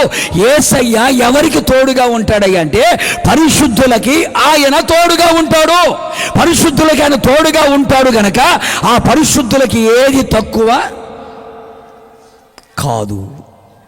అది ఇప్పుడు మనము దేవుని యొక్క వాక్యం అని అద్దం ఎదుట నిలబడి, అబద్ధమాడనేరని అద్దం ఎదుట నిలబడి మన జీవితం ఎలా ఉందో మనం ఆలోచన చేసుకోవాలి. నా చూపులు ఎలా ఉన్నాయి, నా తలంపులు ఎలా ఉన్నాయి, నా ఆలోచనలు ఎలా ఉన్నాయి, నా క్రియలు ఎలా ఉన్నాయి, నా నడక ఎలా ఉంది, నా పడక ఎలా ఉంది, నా ప్రవర్తన ఎలా ఉంది అని గనక వాక్యం అని అద్దం ఎదుట నిలబడితే మనలో ఉన్న లోపాలని, మనలో ఉన్న అతిక్రమాలని, మనలో ఉన్న పాపాలని ఎత్తి చూపిస్తుంది దేవుని వాక్యం. ఆ వాక్యం ఎదుట మన తప్పులు మనం తెలుసుకొని, మన పొరపాట్లు మనం తెలుసుకొని, మనము గనక క్రీస్తు యేసు కలవరి శిలువ రక్తము చేత, క్రీస్తు వాక్యము చేత, క్రీస్తు ఆత్మ చేత, ఆత్మ ప్రాణ శరీరములని కడుగుకొని మనం పవిత్రపరుచుకోగలిగితే, పరిశుద్ధపరుచుకోగలిగితే, ఆ పరిశుద్ధత మనలోకి రాగలిగితే, నీ పరిశుద్ధతను బట్టి, నీ పవిత్రతను బట్టి నా యేసయ్య నీకు తోడుగా వస్తాడు. కొడు చెప్పలు గట్టిగా గట్టిగా. అందుకనే నా యేసయ్య ఎవరయ్యా అంటే పరిశుద్ధతను కోరుకునేవాడు. నా యేసయ్య ఎవరయ్యా అంటే పరిశుద్ధతను ప్రేమించగలిగిన వాడు. నా యేసు క్రీస్తు ప్రభుల వారు ఎవరయ్యా అంటే ఆయన సుచరిత్ర కలిగిన దేవుడు. కామ, క్రోధ, మద, మోహ, లోభ, మత్సరము లేని ఆజన్మ బ్రహ్మచారి. చూపులలో కానీ, తలంపులలో కానీ, ఆలోచనలు కానీ, క్రియలు కానీ, నడకలో కానీ, పడకలో కానీ, ప్రవర్తనలు కానీ పాపము లేనివాడు, పాపము చెయ్యనివాడు, పాపం ఎరగనివాడు, పాపులలో చేరనివాడు, ఆయన నిర్దోషి, నిష్కల్మషుడైన దేవుడు. నాలో పాపమున్నదని మీలో ఎవరైనా స్థాపించగలడా అని ప్రపంచానికి సవాలు విసిరిన ఏకైక పరిశుద్ధుడు నేను ప్రకటిస్తున్న యేసుక్రీస్తు. గట్టిగా గట్టిగా గట్టిగా. ఆయన పరిశుద్ధుడైన దేవుడు గనక ఆయన ఎవరికి తోడుగా ఉంటాడంటే పరిశుద్ధులకే తోడుగా ఉంటాడు. మనలో ఏ దోషము కనబడకుండా, ఏ వంకరతనం మనము లేకుండా మనం పరిశుద్ధులుగా మార్చబడాలి. మన పరిశుద్ధులుగా మార్చబడడానికే యేసుక్రీస్తు ప్రభుల వారు మన కొరకు కలువరి శిలువ రక్తాన్ని కార్చాడు. 3 మేకులతో కట్టబడి 5 గాయాలు కలిగి ఆకాశానికి భూమికి మధ్యలో వేలాడి చివరి రక్త బొట్టు వరకు మన కొరకు రక్తాన్ని చిందించి ఉన్నాడు. ఎందుకంటే యేసు రక్తం ప్రతి పాపములను కడిగి వారిని పవిత్రులుగా చేస్తుంది గనక, దేవుని యొక్క వాక్యమైన ఉదక స్నానము చేత మనం పరిశుద్ధ పరచబడాలి గనక, క్రీస్తు ఆత్మ చేత కడగబడి పవిత్రపరచబడి నీతిమంతులుగా మనం మార్చబడుతాం గనక, ఈ త్రికరణ శుద్ధి నీ ఆత్మ ప్రాణ శరీరములో నీకు కలిగినప్పుడు, నువ్వు పరిశుద్ధుడిగా మారినప్పుడు పరిశుద్ధులకు యేసయ్య తోడుగా ఉంటాడు. అట్టి వారికి ఏది తక్కువ కాదు. కొడుచబలు గట్టిగా. ఏది తక్కువ కాదు. మనం చేసేవన్నీ పనికిమాలిన పనులే. దేవుడు మరలా నా తోడు నువ్వు ఉంటే అని పాట బ్రహ్మాండంగా పాడతాం కదా. పాట మంచిదే. ఆ పాట మన జీవితంలో అనుభవించాలంటే మనం పరిశుద్ధులుగా కనబడాలి, పవిత్రులుగా మనం కనబడాలి. ఇప్పుడు ఒక్కసారి నువ్వు ఆలోచించుకో. నీ వ్యక్తిగత జీవితం ఆలోచన చేసుకో. మనిషి జీవితంలో బాహ్య జీవితం ఒకటి ఉంటుంది, రహస్య జీవితం ఒకటి ఉంటుంది కదండి. బాహ్య జీవితం జనాలకు కనబడవచ్చు, రహస్య జీవితం జనాలకు కనబడకపోవచ్చు. కానీ బాహ్య జీవితాన్ని, రహస్య జీవితాన్ని మన యేసయ్య కన్నుల ఎదుట అది కనబునుగై ఉండదు. కనుక యేసుక్రీస్తు ఎదుట నేనైనా నువ్వైనా మనమందరము యేసుక్రీస్తు ఎదుట పరిశుద్ధులుగా మనం కనబడగలిగితే అట్టి వారికి దేవుడు తోడుగా ఉంటాడు. వెళ్ళిన చోటనెల్లా జయము కలుగుతుంది. ఏది తక్కువ కాదు. కొడదామా సభలు గట్టిగా ప్రభుకి. ఓ చిన్న ఉదాహరణ మీకు చెప్తా. ఓ చిన్న ఉదాహరణ. మోషే నాయకత్వం ముగించబడింది, యెహోషువ నాయకత్వం ఆరంభించబడింది. యోర్దాను ఏకరాశికి నిలబడింది. ఎరుకో గోడలు కుప్పకూలిపోయాయి. ఆ తర్వాత జైత్ర యాత్ర మామూలుగా లేదు వాళ్ళది. విజయోత్సవాలతో ఊరేగించబడుతున్నారు, విజయానందంతో కేకలేస్తున్నారు, బ్రహ్మాండంగా సాగింది. ఆ తర్వాత కొంత దూరం వెళుతున్నప్పుడు కనాను దగ్గరగా ఉంది, వాగ్దాన దేశం సమీపించింది. ఆ సమీపించిన సమయంలో ఓ చిన్న పట్టణం ఒకటి ఉంది. దాని పేరు హాయ్. చెప్పు, మెసేజ్ పెడతా కదా. హాయ్, దాని పేరే హాయ్. చాలా చిన్న పట్టణం, చాలా చిన్న పట్టణం. కొంతమంది బడాయి బ్యాచ్ వాళ్ళు వచ్చారు. ఏ బ్యాచ్ అండి? ప్రతి ఇళ్లలో, ప్రతి సంఘంలో బడాయి బ్యాచ్ ఒకటి ఉంటుంది. ఓ బడాయి బ్యాచ్ వచ్చింది. యెహోషువ గారు, హాయ్ అని చాలా చిన్న పట్టణం అండి. ఈ చిన్న పట్టణానికి జయించడానికి సర్వ సమాజం పోవాల్సిన అవసరం లేదు. 3000 మంది. ఎంతమంది? ఒక 3000 మంది. అట్టా పోయి ఇట్టా వచ్చేస్తాం. అట్టా పోయి ఇట్లా వచ్చేస్తాం. ఇంకా ఇంతమంది చిన్న పట్టణాన్ని జయించడానికి ఇంతమంది ఎందుకు? 3000 మంది చాలు అని బడాయి బ్యాచ్ మాట్లాడింది. అప్పుడు యెహోషువ ఏమనాలా? దేవుని దగ్గర ప్రార్థన చేసి కనుక్కుందాము అని అనదా? ఎంత ఆఫ్టాల్, ఎంత హాయే కదా, 2 అక్షరాలే కదా, ఆగి మన వాళ్ళు వెళ్ళి జయిస్తారులేని నిశ్చింతగా కూర్చున్నాడు యెహోషువ కూడా. 3000 మంది బడాయి బ్యాచ్ వెళ్ళారు. ఎంత స్పీడ్గా వెళ్ళారో అంత స్పీడ్గా వెనకొచ్చారు. ఎట్లాగా? కాలు చేతులు నరికివేయబడి రక్తపాతంతో నింపబడి అప్పటికే 36 మంది చచ్చారు. 36 మంది ప్రాణాన్ని గుప్పిట్లో పెట్టుకొని అట్టా పోతాము ఇట్టా వస్తామని వాళ్ళు వచ్చేసారు. వచ్చేసి లోపల యెహోషువకి ఒక్కసారిగా కన్నులు నివ్వెరపోయి చూస్తున్నాడు. ఏమైంది? అయ్యా, చిన్న పట్టణం అనుకున్నామయ్యా, అమ్మది మామూలు కదయ్యా, తరిమి కందిరీగల్లాగా తరుపుతున్నారయ్యా, వేట కొడవలతో వెంటాడి చంపేస్తున్నారయ్యా, అమ్మో వాళ్ళని మనం జయించలేమని చెప్పేసి లోపల యెహోషువ తలదించుకునే పరిస్థితి అయిపోయింది. వెంటనే యెహోషువ ఏం చేశాడు తెలుసా? మామూలుడు కాదు. తిన్నగా వెళ్ళిపోయి నేల మీదకి వెళ్ళిపోయాడు, బట్టలు చింపేశాడు. 6 ప్యాక్ చూపిద్దాం అనుకున్నాడేమో. బట్టలు చింపేసేసాడు. నేల మీద పడ్డాడు. నేలంతా దుమ్మంతా నెత్తి మీద పోసుకొని అబ్బో ఇంకా వాగ్దానాలు చెబుతున్నాడు. ప్రభువా, నాతో ఏమని చెప్పావు ప్రభువా? నీ బ్రతుకు దినములనిట ఏ మనుషుడిని ఎదుట అన్నావు కదా, మోషేకు తోడే ఉండినట్లు. చెప్పమ్మా, నీకు తోడే ఉంటానని చెప్పావు కదా, భయపడకు, దిగులు పడకు, నిబ్బరంగా ఉండు, నేను విడువను, ఎన్నడూ ఎడబాయను అన్నావే. వారి కన్నులు ఎదుట నేను నిన్ను గొప్ప చేయ మొదలు పెట్టేదను అని చెప్పావే, ఇన్ని వాగ్దానాలు చేసావే, 2025లో ఏం చెప్పావు, 2024లో ఏం చెప్పావు, 2023లో ఏం చెప్పావు అని చెప్పి స్టిక్కర్లని బైబుల్ కంటించుకున్నాను కదా, వాగ్దాన పేపర్ నా దగ్గర ఉన్నాయి కదా, ఏంటి ప్రభువా ఇట్లా జరిగింది ఏంటి ప్రభువా అని అబ్బో దేవుని మీద రుబాబు చేసి మాట్లాడుతున్నాడు. దేవుడు చూసినంతసేపు చూసి హోషవా లే పైకిలే, చాలే నువ్వు చేసిన ప్రార్థన దాని పైకిలే అన్నాడు. అదేంటే బట్టలు కూడా చింపుకున్నానయ్యా, నేల మీద కూడా కూర్చున్నానయ్యా, దుమ్మంతా పోసేసుకున్నానయ్యా, సింపుల్గా లే పైకిలే అంటే ఏంటి ఆమెనని చెప్పకుండా సత్తనని చెప్పకుండా పైకిలే పైకిలే లేచాడు. నేను నీకేం చెప్పు, నీకేం చెప్పా? శపితమైన దానిని ఏది మీరు ముట్టుకోవద్దు అని చెప్పా, తీసుకోవద్దని చెప్పా, దాచుకోవద్దని చెప్పా. ఒకవేళ ఏ అపవిత్రత మీ దగ్గర గనక ఉంటే నేను మీతో కూడా రాను అని చెప్పాను లేదా?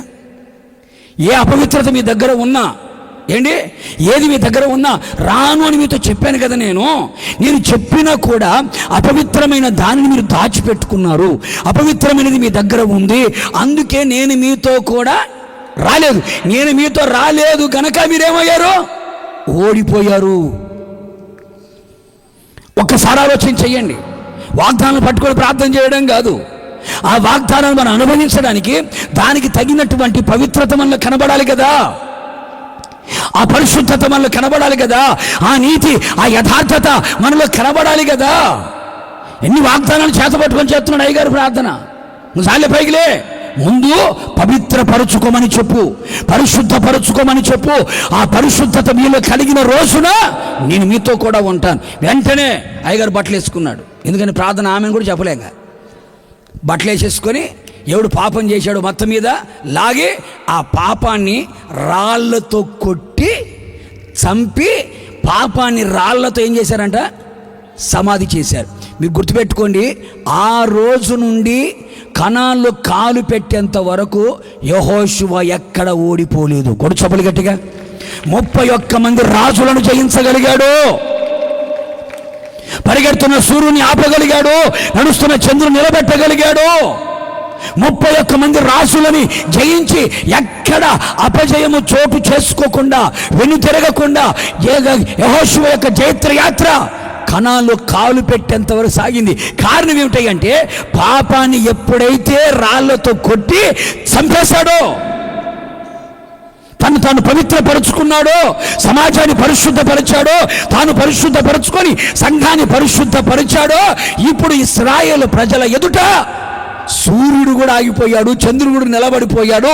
వాళ్ళ జైత్ర యాత్ర ఎవరు అడ్డుకోలేకపోయారు. కారణం ఏంటి? తనలో ఉన్నటువంటి పవిత్రత. నీలో పరిశుద్ధత గనక ఉండగలిగితే, పరిశుద్ధత నీలో ఉంటే పరిశుద్ధుడని యేసు నీతో కూడా ఉంటాడు.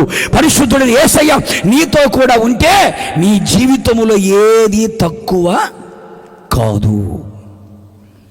2025 సంవత్సరం అంతా కూడా ఒకవేళ వేషధారిగా బతుకుతూ వచ్చావేమో, నా భర్తకు తెలియదులే, నా భార్యకు తెలియదులే, నా పిల్లలకు తెలియదులే, మా సేవకులకు తెలియదులే, సంఘానికి తెలియదులే అని ఒకవేళ ఏ చీకటి రహస్య కార్యక్రమాల్లో ఒకవేళ నడిపించబడుతూ వచ్చావో, అది ఏ పాపమైన, త్రాగుబోతనమైన, తిరుగుబోతనమైన, అక్రమ సంబంధాలైన, వ్యభిచారమైన, అబద్ధమైన, వడ్డీ వ్యాపారాలైన, లోక సంబంధించిన తుచ్చమైన ఏ కార్యకలాపాల మధ్యలో ఒక నడిపించబడుతున్నావో, ఉన్న పాటున క్రీస్తు యేసు రక్తము చేత, క్రీస్తు వాక్యము చేత, క్రీస్తు ఆత్మ చేత నిన్ను నువ్వు కడుక్కొని పరిశుద్ధపరుచుకొని పరిశుద్ధుడిగా యేసయ్య ఎదుట నువ్వు నిలబడు.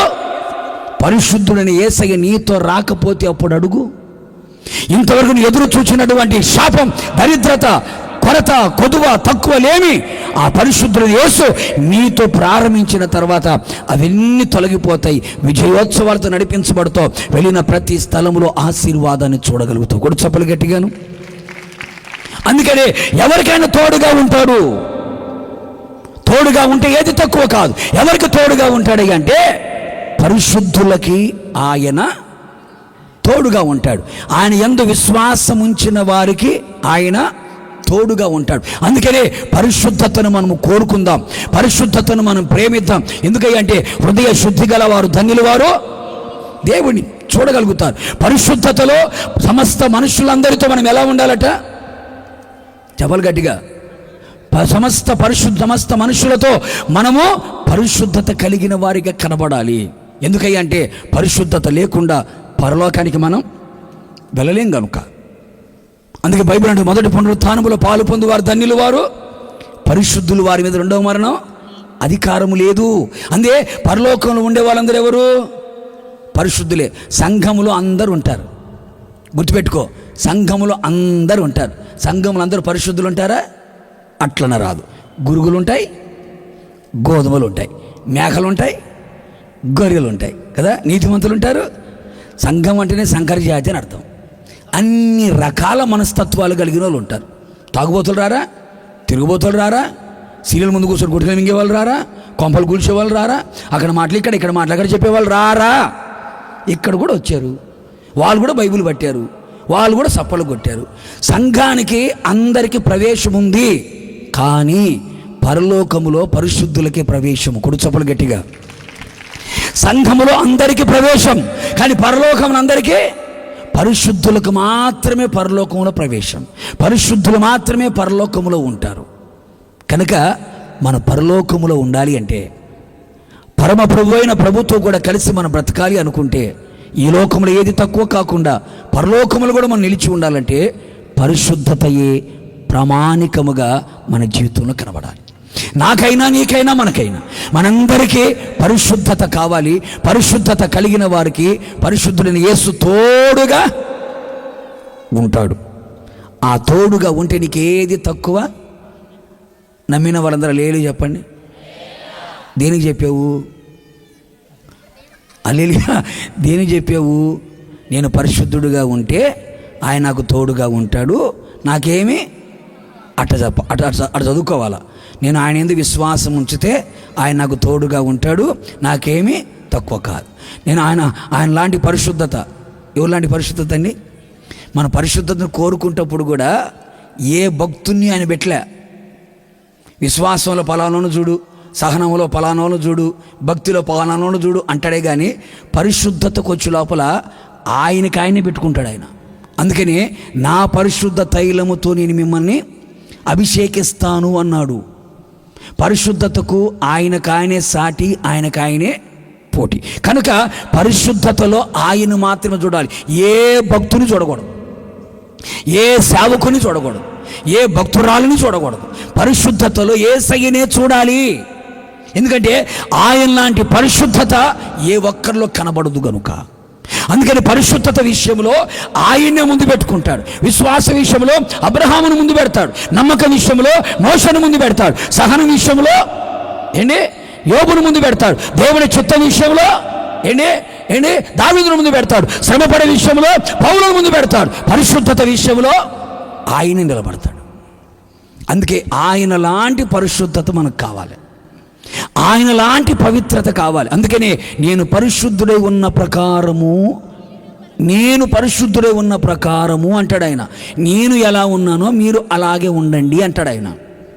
కనుక ఆయన లాంటి పరిశుద్ధత మనం కలిగి ఉన్నప్పుడు ఆయన మనకు తోడుగా ఉంటాడు, మనకేది తక్కువ కాదు.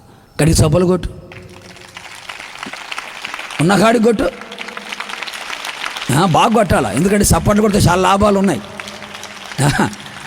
చాలా లాభాలు ఉన్నాయి. ఎందుకంటే మీరందరూ లాభాన్ని బంధువులు అనుకుంటా, లాభాన్ని చుట్టాలు ఎక్కువ ఉన్నట్టున్నారు. లాభం లేకపోతే ఏ పని చేసేటట్లేదు. నువ్వు సపోర్ట్లు కొట్టావనుకో యేసయ్యకు మహిమ. నువ్వు సపోర్ట్లు కొట్టావనుకో చలికాలం వేడిగా ఉంటుంది.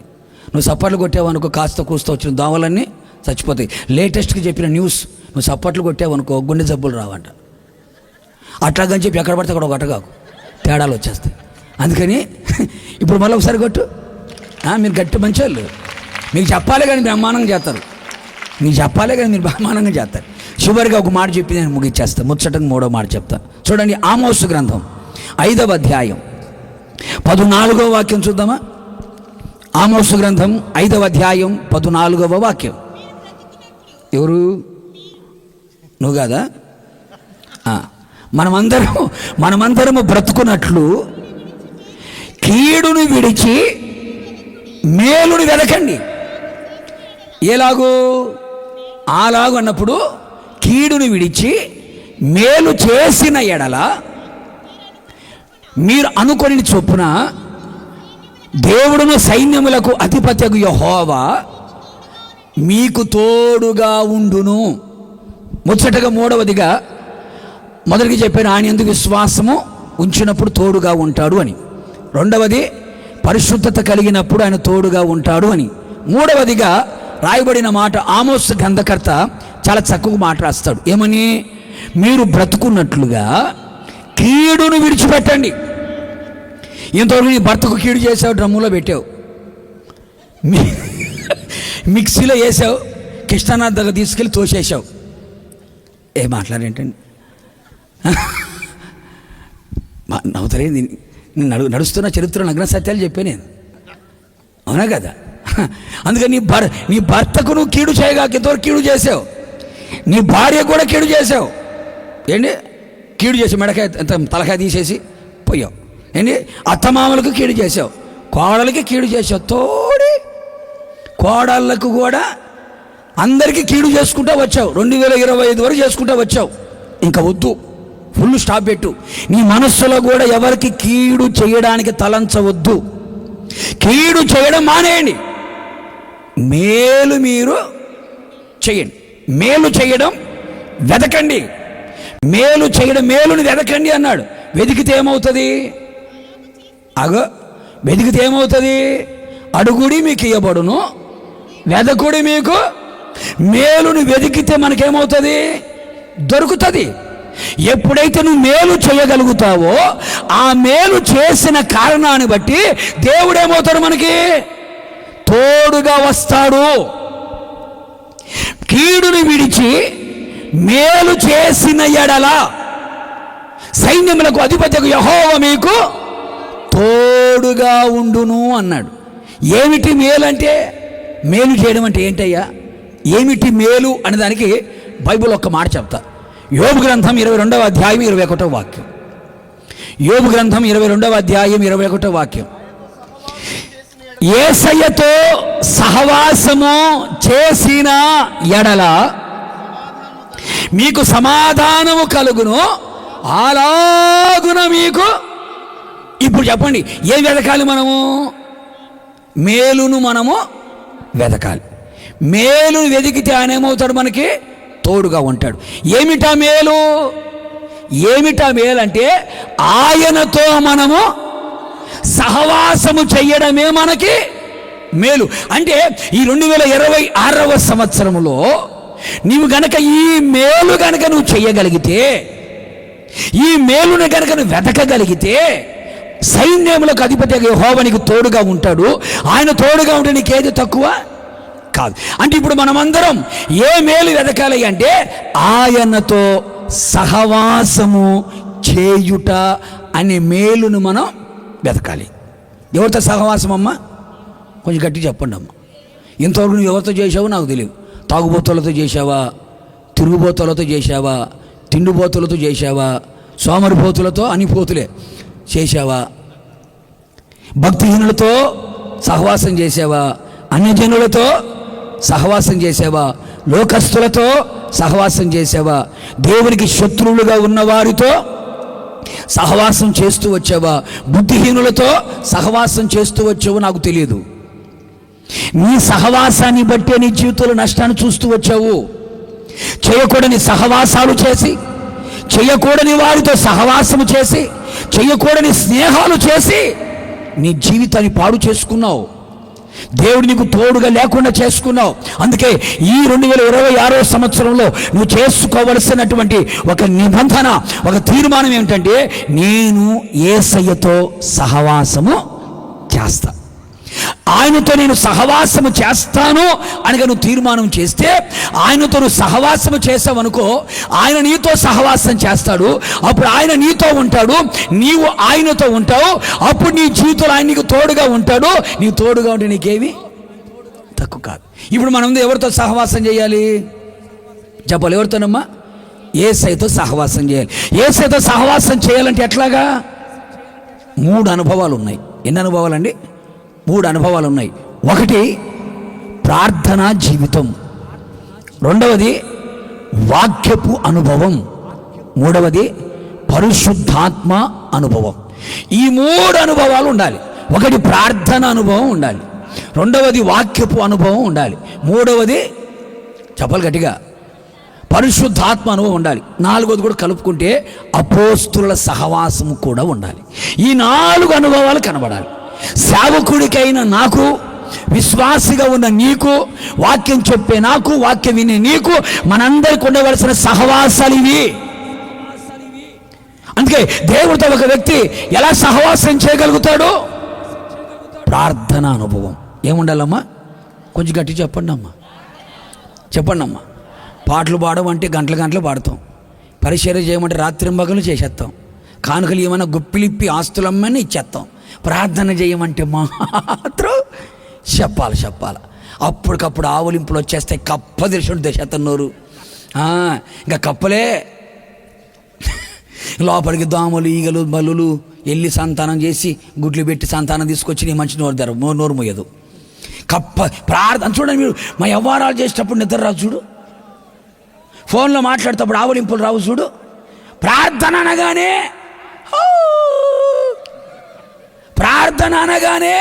ఇంకా కొంతమంది ప్రార్థనలో కూర్చుంటారండి, యోగాసనాలన్నీ వేసేస్తారు.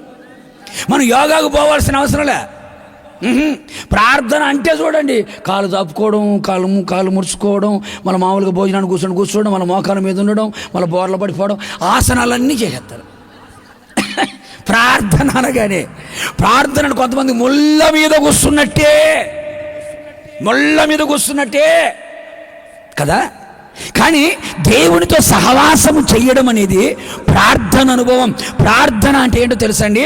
మనము దేవునితో మాట్లాడడం.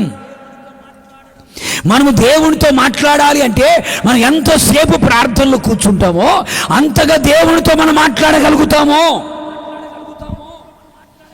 ప్రార్థనకి బీటీహెచ్ అవసరం లేదు, ఎంటీహెచ్ అవసరంలే, థియాలజీ అవసరంలే, సైకాలజీ అవసరంలే, ట్రైనింగ్లు కూడా అవసరంలే, ప్రాసలు అవసరంలే, కవిత్వాలు అవసరంలే, మాటలు అవసరంలే. నీ గుండెల్లో ఉన్న గోడుని నీ నోటి ద్వారా ప్రభుతో చెప్పుకోవడమే ప్రార్థన.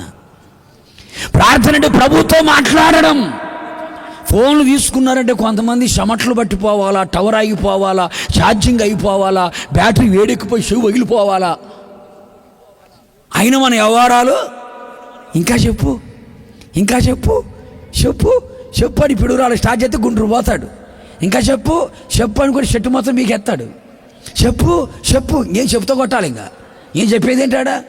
అదే ప్రార్థనలో కూర్చో, ఉపవాస ప్రార్థనకి రా, ప్రార్థనలో కూర్చుందామంటే అంతసేప అంటే లోకముతో వ్యవహారాలు చేయమంటే మాత్రం మనకి మాటలు బాగానే వస్తాయి.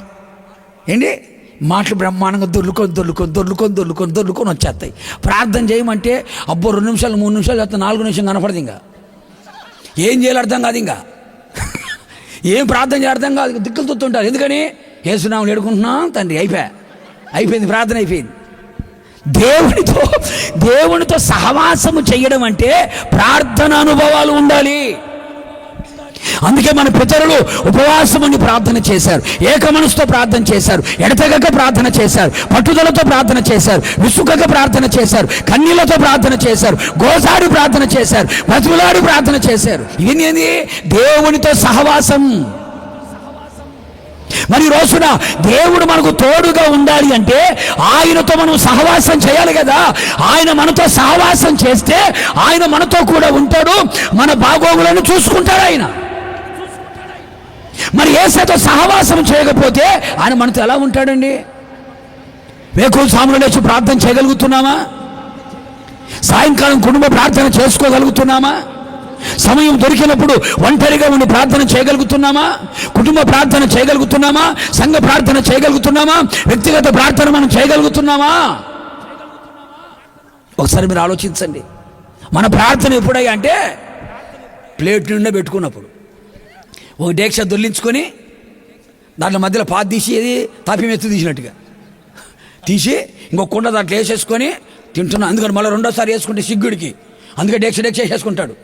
పాత తీసుకుని దాంట్లో వేసేసుకొని, ప్రభా తింటున్నా, అరగాల కరగాల, రక్తం పట్టాలా, కొవ్వు పట్టాలా, బైపాస్ సర్జరీ చేయాలా, లేకపోతే రోడ్లో మరి జరగాల, ఏదో ఒక లారీ కొట్టాలా.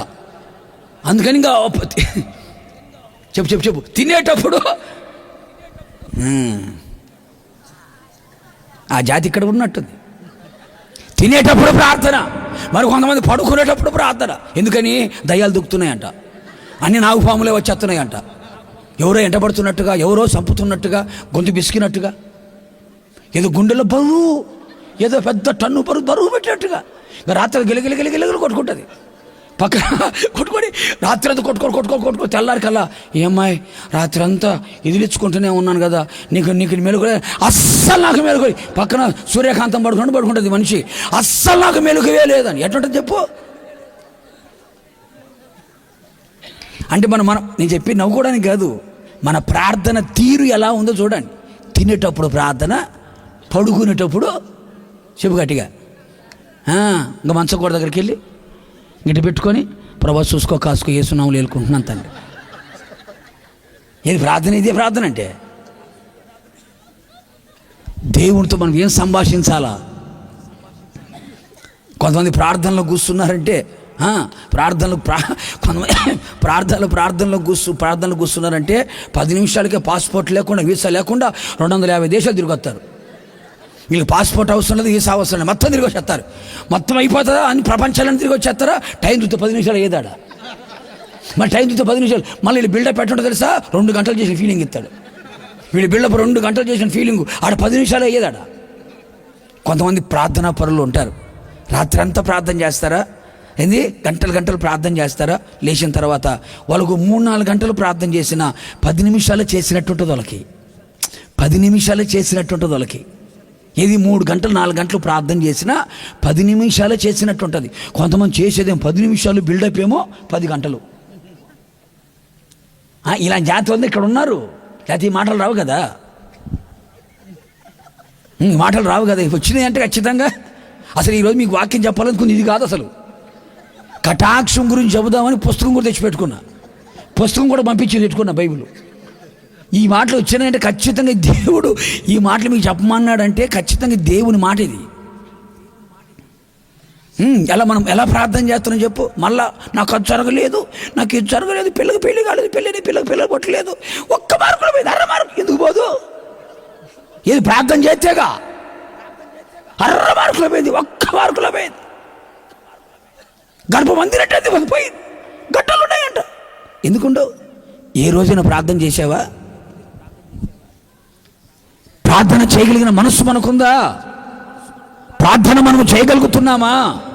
ప్రభు దగ్గర మోకరించి ప్రభు సన్నిధిలో కన్నీళ్లు విడిచి ప్రార్థన చేయగలుగుతున్నామా?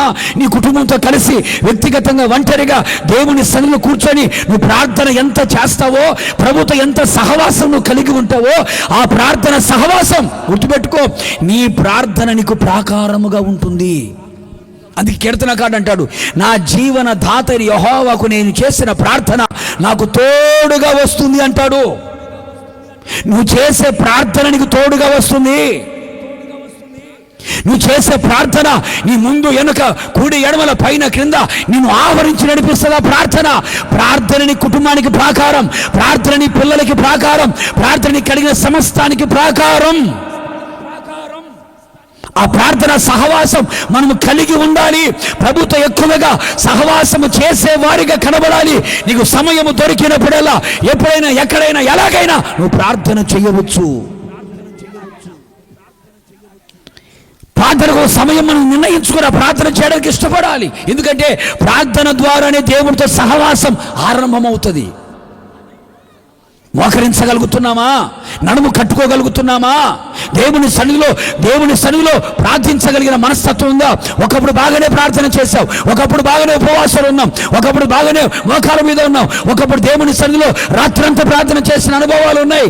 రాను రాను కాలక్రమేణా ఇప్పుడు ప్రార్థనలో దిగజారిపోయి ప్రార్థన లేమి, ప్రార్థన కొరత, ప్రార్థన తక్కువ కనబడుతుంది మన జీవితాల్లో. ఎప్పుడైతే ప్రార్థన దూరం వెళ్ళిపోతుందో, ప్రార్థన లేని జీవితాలు సాతానికి గుహలుగా మార్చబడిపోతాయి. ప్రార్థన సమస్తములో మన కాపుదలగా నిలిచి ఉంటుంది. ప్రార్థన అంటే దేవునితో మాట్లాడే ఒక అనుభవం, దేవునితో ముచ్చటించే ఒక అనుభవం. అది ప్రార్థన ద్వారానే సాధ్యమవుతుంది. పరలోకాన్ని భూలోకాన్ని ఏకము చేయగలిగిన ఒకే ఒక వారధి ప్రార్థన. మన సంగతులని పరలోకానికి చెప్పాలంటే, పరలోకానికి వెళ్ళాలంటే ప్రార్థన ఒకటి వారధి.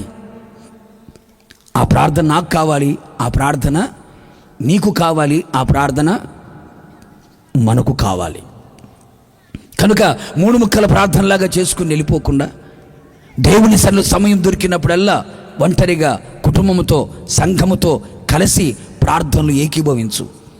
ఆ ప్రార్థనే దేవునితో నీకు ఒక మంచి సంబంధాన్ని కలుగు చేస్తుంది. అందుకే మోషే దొరికినప్పుడల్లా 40 రోజులు ఎక్కుతాడు పైకి. భార్య పిల్లల్ని అందరినీ మర్చిపోతాడు, దేవునితో గడుపుతాడు. సహవాసం, ప్రార్థన, సహవాసం. రెండవదిగా సహవాసం, రెండవ అనుభవం ఏమిటి అంటే దేవుని వాక్యము చదవాలి, వాక్యము వినాలి, వాక్యాన్ని ధ్యానించాలి, వాక్యాన్ని అనుసరించాలి. చెప్పండి, వాక్యం వినాలి, చదవాలి, ధ్యానించాలి, అనుసరించాలి. ఈ 4 అనుభవాలు కనబడాలి మనకి.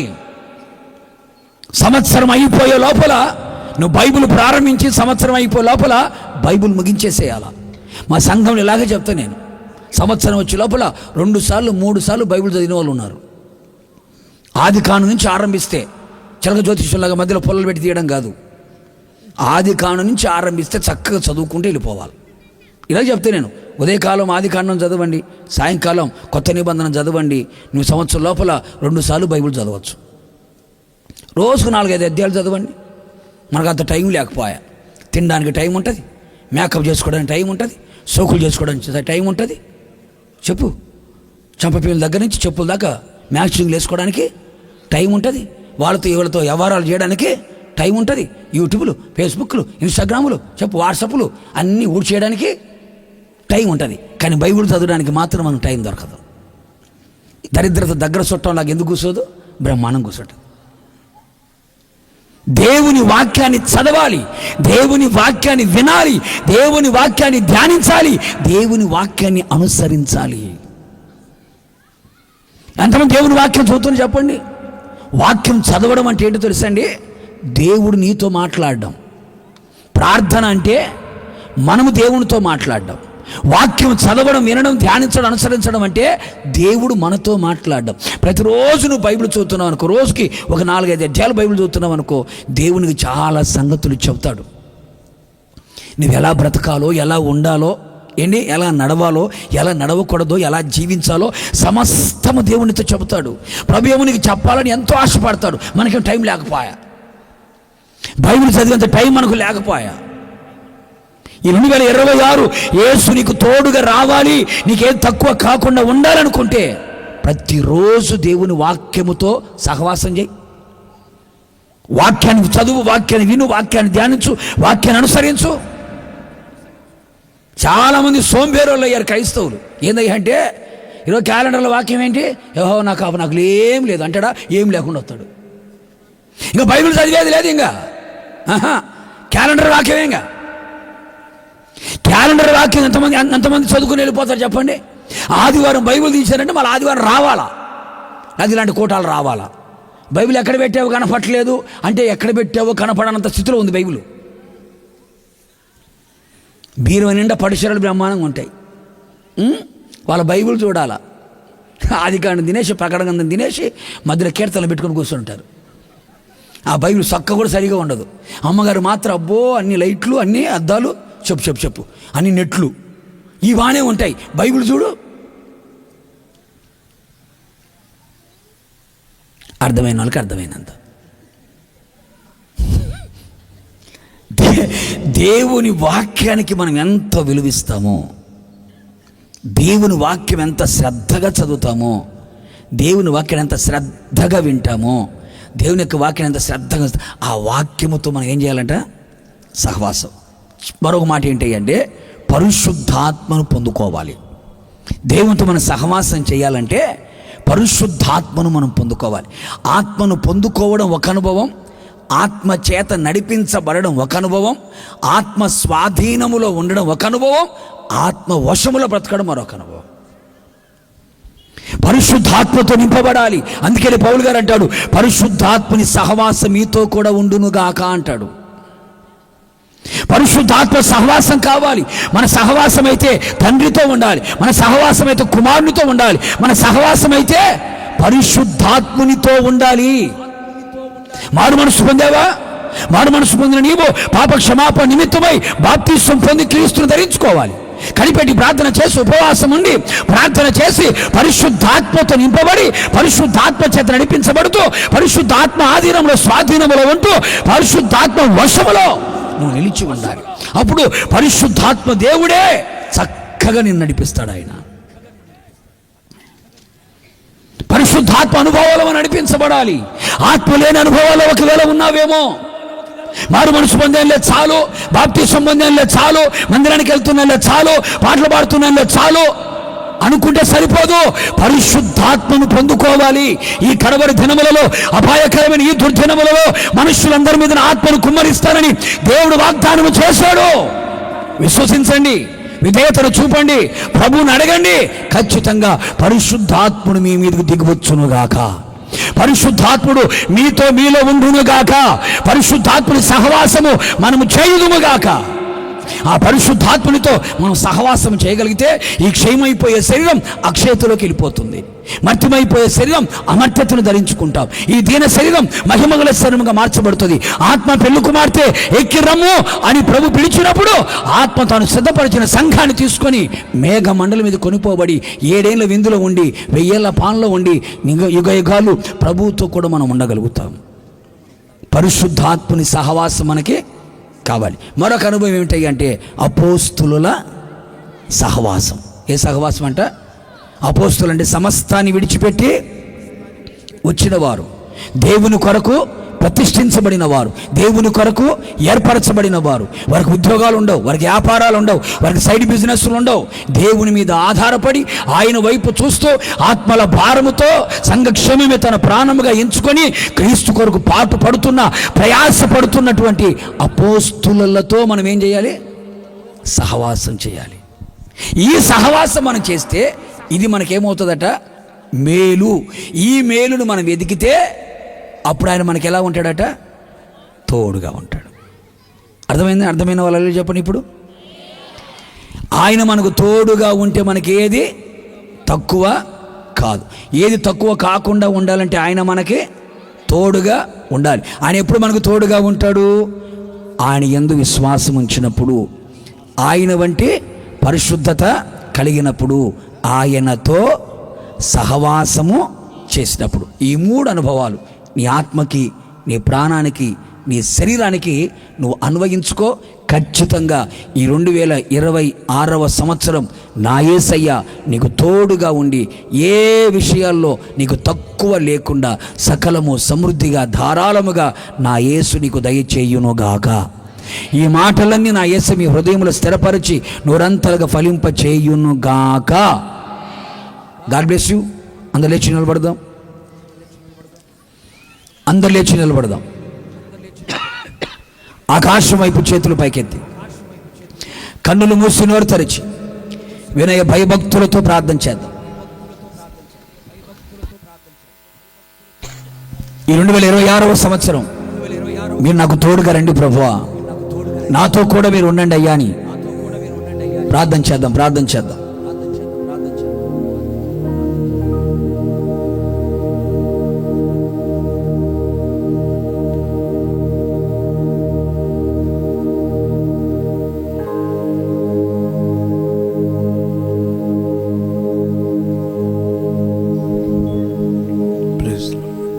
అందరు లేచి నిలబడి 2 చేతులు ఆకాశం వైపెత్తి నిండు మనసుతో, సర్వాధికారి సర్వశక్తి కలిగిన దేవుడు సదాకాలం మనతో నిలిచి ఉండి మనకేది తక్కువ కాకుండా సమృద్ధినిచ్చి పోషించేటువంటి సర్వాధికారి అయిన యేసయ్య ఈ సభల చివరి రాత్రి మనతో మాట్లాడుతూ వచ్చాడు. నేను నీకు తోడై ఉంటాను, ఏది తక్కువ చేయను అని సెలవిచ్చిన దేవుడు ఇదిగో నీతో ఉండాలని కోరుకుంటున్నాడు. ప్రియ సహోదరి సహోదరుడా, విశ్వాసవీరుడవై దేవునితో నీవు నడిచినట్లయితే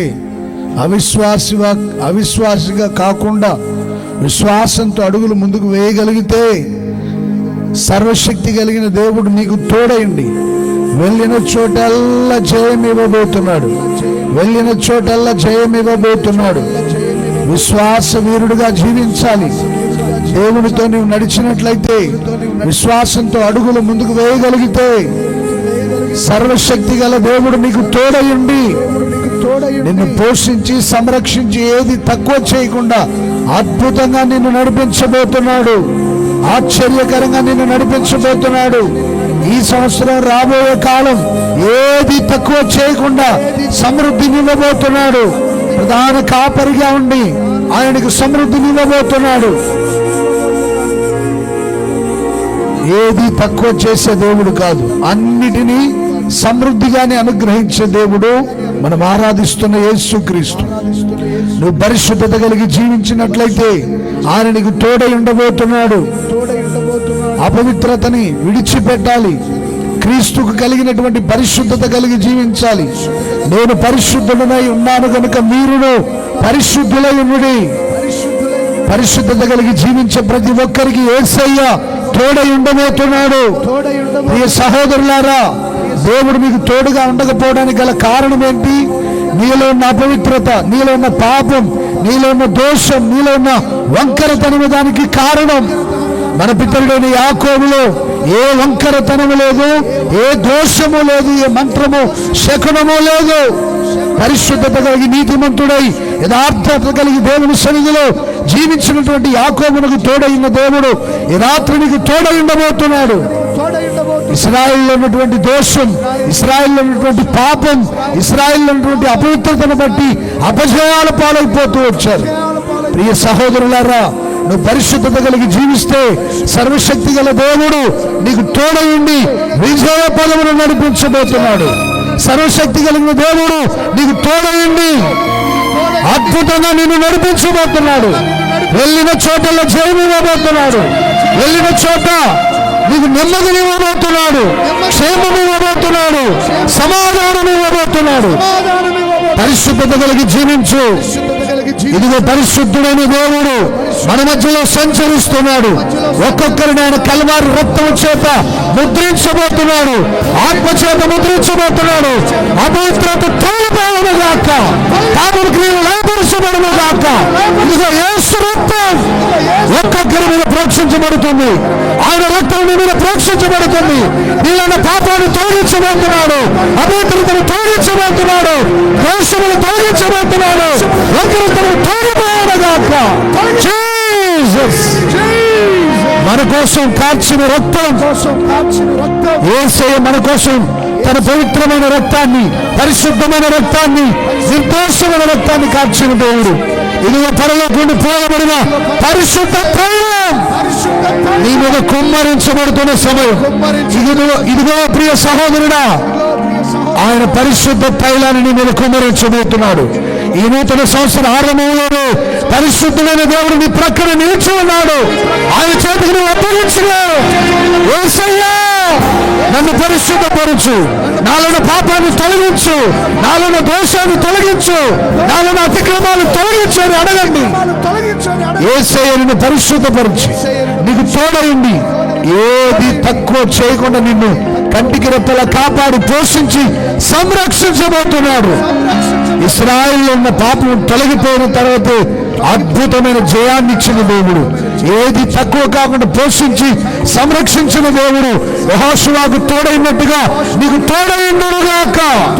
యెహోషువకు తోడైన దేవుడు నీకు తోడై ఉండబోతున్నాడు. నీ ద్వారా అద్భుతాలు జరిగించబోతున్నాడు, ఆశ్చర్య కార్యాలు జరిగించబోతున్నాడు. ఆకాశంలో భూమి మీద నీకోసం అద్భుతాలు చేయబోతున్నాడు. పరమ కణానికి చేర్చబడేంత వరకు ఆయన నీకు తోడుగానే ఉంటాడు. ఆయన చేయి విడవడు, నాశనము చేయడు. ప్రియ సహోదరులారా, పరిశుద్ధత కలిగి జీవించండి. సదాకాలం తోడైన దేవుడు నీకు తోడైంది రాబోయే కాలం అంతా నిన్ను నడిపించబోతున్నాడు. కీడును విడిచి మేలు చేసినట్లయితే ఆయన నీకు తోడై ఉండబోతున్నాడు. నీవు అలాగూ చేసినట్లయితే ఏం చేయాలో తెలుసండి? కీడును విడిచిపెట్టండి, మేలు కలిగి జీవించండి, మేలైన దాన్ని చేపట్టండి. కుటుంబంలో ఉన్న వారు కీడు చేస్తున్నావా? స్నేహితులకు కీడు చేస్తున్నావా? బంధువులకు కీడు చేస్తున్నావా? దైవ సేవకులకు కీడు చేస్తున్నావా? సంఘానికి కీడు చేసే వ్యక్తిగా ఉన్నావా? కట్టుకున్న భర్తకి భార్యకి కీడు చేస్తున్నావా? కన్న పిల్లలకు కీడు చేస్తున్నావా? కన్న తల్లిదండ్రులు కీడు చేసే కుమారులుగా కుమార్తెలుగా జీవిస్తున్నారా? ఒక్కసారి మీ జీవితాన్ని పరిశీలించుకోండి. కీడును విడిచిపెట్టు, మేలును వెదకి వెంటాడు. ఏది మేలు? ఆయనతో సహవాసం చేయడం మేలు. ఎవరితో సహవాసం చేస్తున్నావు? నీ సహవాసం ఎవరితో? తాగుమోతులతోనా, తిరుగుమోతులతోనా, వ్యభిచారులతోనా, దొంగలతోనా, నరహంతకులతోనా, సజీవుడైన యేసయ్యతోనా? ఒక్కసారి నీ జీవితాన్ని పరిశీలించుకో. నీ సహవాసం సృష్టికర్తైన యేసయ్యతో ఉండాలి. నీ సహవాసం పరిశుద్ధమైన దేవునితో ఉండాలి. నీ సహవాసం ప్రాణత్యాగము చేసి నీకోసం మరణించి తిరిగి వచ్చిన యేసుతో ఉండాలి. ఎవరితో ఉంది నీ సహవాసం? ఒక్కసారి నీ జీవితాన్ని పరిశీలించుకో. దొంగలతో, నరహంతకులతో కాదు, వ్యభిచారులతో కాదు. నీవు చేయాల్సింది యేసయ్యతో, అపోస్తులతో సహవాసం చేయాలి. దేవుని సేవ ధ్యేయమని ఎంచి సమస్తాన్ని విడిచి దేవుని పరిచయలో కొనసాగించబడుతున్న అపోస్తులతో మీ సహవాసం ఉండాలి. పిలువబడి, ఏర్పరచబడి, దేవుని కోసం ప్రత్యేకించబడి పంపబడిన వారి అపోస్తులు ఎవరితో ఉందో నీ సహవాసం ఒకసారి పరిశీలించుకో. ఎందుకు భర్తకి కీడు చేస్తున్నావు? ఎందుకు భార్య కీడు చేస్తున్నావు? సంఘానికి, సేవకులకు ఎందుకు కీడు చేస్తున్నావు? ఎందుకని దేవుడు మీకు తోడు ఉండకపోవడానికి కారణం ఏంటో పరిశుద్ధాత్ముడు సూటిగా తేట తెల్లగా నీతో మాట్లాడుతూ వచ్చాడు.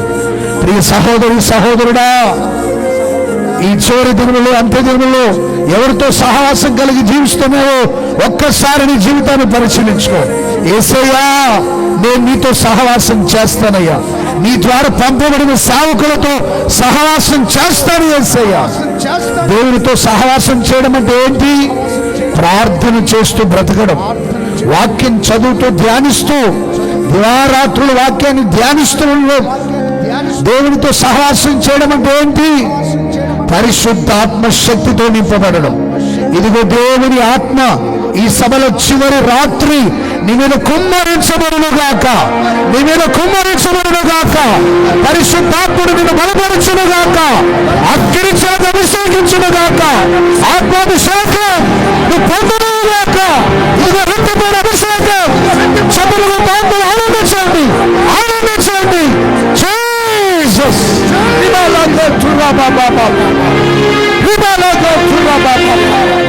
పరిశుద్ధాత్ముడు నిన్ను బలపరచబోతున్నాడు.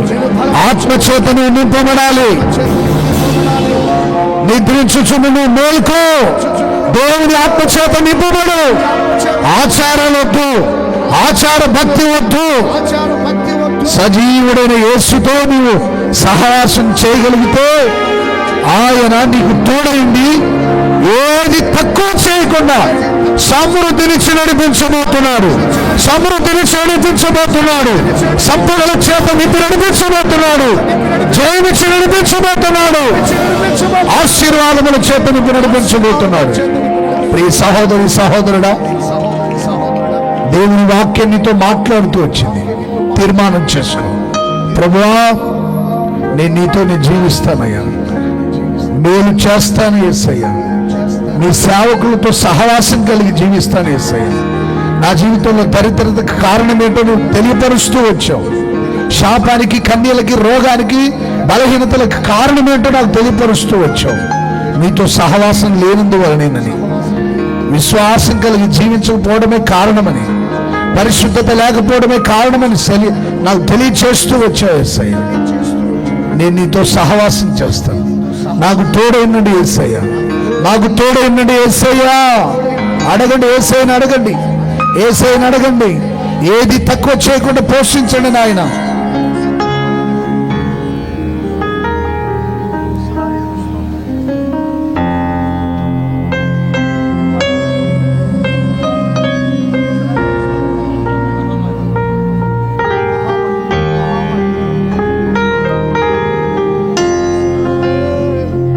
ఇశ్రాయేలు స్తోత్రములపై ఆసీనుడా యేసయ్యా, నా స్తుతుల సింహాసనం నీకోసమే యేసయ్యా మహామహిమతో నిండిన కృపా సత్య సంపూర్ణుడా ఇశ్రాయేలు స్తోత్రములపై ఆసీనుడా యేసయ్యా నా స్తుతుల సింహాసనం నీకోసమే యేసయ్యా మహామహిమతో నిండిన కృపా సత్య సంపూర్ణుడా. గట్టిగా చప్పట్లు కొడుతూ ప్రైజ్ ది లార్డ్, గట్టిగా చప్పట్లు కొడుతూ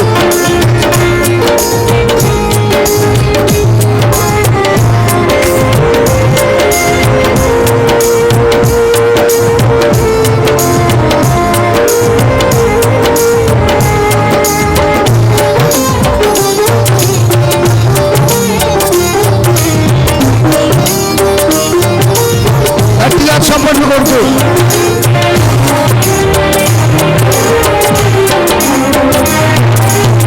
మహిమను విడచి భూమిపైకి దిగి వచ్చి కరుణతో నన్ను నిలిపి సత్యమును బోధించి చీకటిని తొలగించి వెలుగుతో నింపితివి. మహిమను విడచి భూమిపైకి దిగి వచ్చి కరుణతో నన్ను నిలిచి సత్యమును బోధించి చీకటిని తొలగించి వెలుగుతో నింపితివి. సదయుడవై నా పాదములు త్రొట్టిల్లనీయక స్థిరపరచి నీ కృపలో నడిపించువాడవు. సదయుడవై నా పాదములు త్రొట్టిల్లనీయక స్థిరపరచి నీ కృపలో నడిపించువాడవు. మహామహిమతో నిండిన కృపా సత్య సంపూర్ణుడా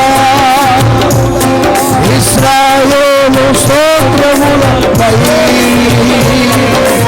ఆసీనుడా యేసయ్యా నా స్తుతుల సింహాసనం నీకోసమే యేసయ్యా మహామహిమతో నిండిన కృపా సత్య సంపూర్ణుడా. గట్టిగా చప్పట్లు కొట్టు, గట్టిగా చప్పట్లు కొట్టు, దేవుని మహిమపరుస్తా. సదాకాలం మనతో ఉండే సజీవుడు, మనకేది తక్కువ చేయకుండా మనల్ని పోషించి నడిపించేవాడు. గట్టిగా చప్పట్లు కొట్టు. Praise the lord.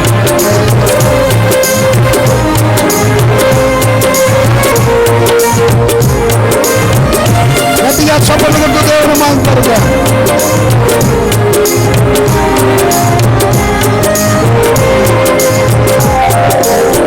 కరములు చాపి జలరాశుల నుండి నన్ను లేవనెత్తితివి. క్షేమమును దయచేసి నన్ను వెంబడించి అనుదినము కాచితివి. కరములు చాపి జలరాశుల నుండి నన్ను లేవనెత్తితివి. క్షేమమును దయచేసి నన్ను వెంబడించి అనుదినము కాచితివి. అక్షయుడా నన్ను చూపి ఆదరించినావు. నిర్మలుడా బాహువు చాపి దీవించువాడవు. అక్షయుడా నన్ను చూపి ఆదరించినావు. నిర్మలుడా బాహువు చాపి దీవించువాడవు. నటుడా మహోన్నతుడా ఆరాధించదను. రక్షకుడా ప్రభాకరుడా మీరు ఆరాధించదను. నటుడా మహోన్నతుడా ఆరాధించదను. రక్షకుడా ప్రభాకరుడా మీరు ఆరాధించదను. సత్యమై నా పాదములు స్థిరపరచి కృపలో చూడవు. సత్యమై నా పాదములు స్థిరపరచి మహామహిమతో కృపా సత్య సంపూర్ణుడా ఇశ్రాయేలు స్తోత్రము ఆశీర్వాదా యేసయ్యా నా స్తుతుల సింహాసనం నీకోసమే యేసయ్యా నా స్తుతుల సింహాసనం నీకోసమే యేసయ్యా నా స్తుతుల సింహాసనం నీకోసమే యేసయ్యా నా స్తుతుల సింహాసనం యేసయ్యా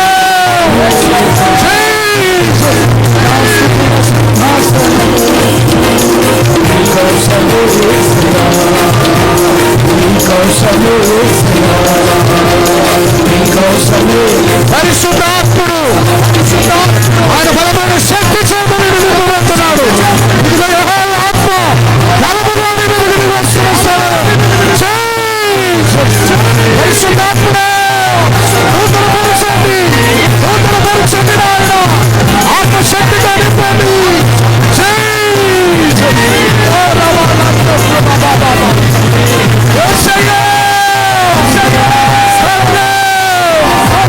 పరిశుద్ధాత్ముడు మీతో సహాయం కలిగి జీవించే కృప ఇక్కడ అందరికీ దయచేయండి.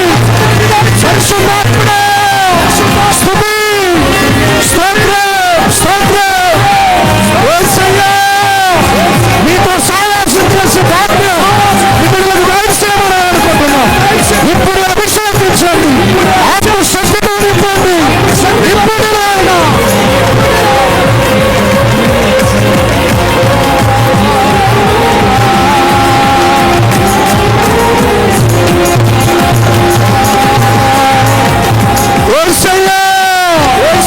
మీతో సహవాసం చేసే భాగ్యం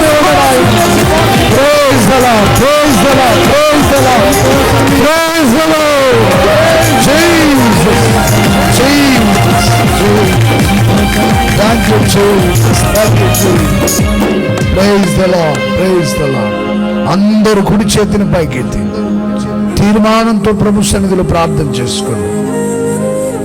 నీ జీవితంలో దేవుడు సమృద్ధిని ఇవ్వాలని కోరుకుంటున్నాడు. ఏది తక్కువ చేయకుండా నిన్ను, నీ పిల్లల్ని, నీ కుటుంబాన్ని పోషించి సంరక్షించాలని కోరుకుంటున్న దేవుడు సదాకాలం మనతో నిలిచి ఉండే సజీవుడుగా మన మధ్యలో సంచరిస్తూ ఉన్నాడు.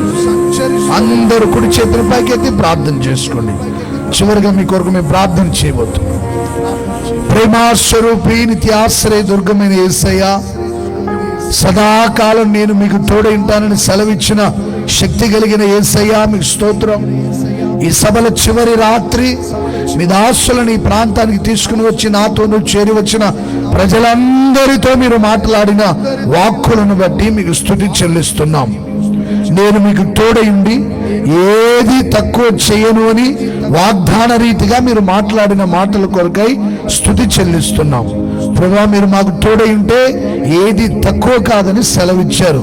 ప్రభువా, నీ ప్రజలు కష్టాల మధ్యలో, కన్నీళ్ళ మధ్యలో, దరిద్రత, పేదరికం అనుభవిస్తున్నారంటే దానికి కారణం మీరు తోడుగా లేరని అర్థం తండ్రి. ప్రభువా, మీరు తోడై ఉంటే అన్ని సమృద్ధిగా ఉంటాయని సెలవిచ్చారు. పరలోకము తండ్రి, మా పితరులకు ఏది తక్కువ కాకుండా పోషించి సంరక్షించిన దేవుడు. ప్రభువా, మిమ్మల్ని వెంబడించిన అపోస్తులకు వారు వెళ్ళిన చోట ఏది తక్కువ చేయకుండా సమృద్ధినిచ్చిన దేవుడు.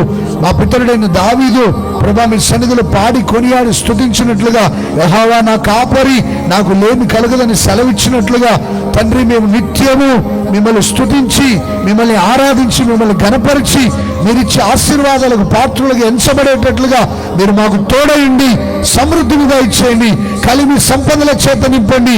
లేని దరిద్రతను తొలగించి ఐశ్వర్యంతో, సంపదలతో నింపి మీరు నడిపిస్తున్నందుకే మీకు స్తుతి చెల్లిస్తున్నాం. మా పితరుడైన హిజ్కియా విశ్వాసములో స్థిరంగా నిలిచి మిమ్మల్ని వెంబడించినప్పుడు మీరు తోడయండి. వెళ్ళిన చోటల్లా జయం అనుగ్రహిస్తూ వచ్చారు. మా పితరులు విశ్వాస వీరులుగా జీవించినప్పుడు వారికి తోడైంది నాయన, సింహాల నోళ్లు మూయించారు. వారికి తోడైంది తండ్రి, అగ్ని బలములను చల్లార్చారు. విశ్వాస వీరులుగా జీవించినప్పుడు వారి జీవితాల్లో ఎన్నో అద్భుతాలు, ఘనమైన గొప్ప కార్యాలు చేసి గొప్ప జయ జీవితం ఇచ్చి నడిపించారు. అవిశ్వాసులుగా కాక విశ్వాస వీరులై మిమ్మల్ని వెంబడించే భాగ్యం మా అందరికీ మీరు దయచేయమని వేడుకుంటున్నాం.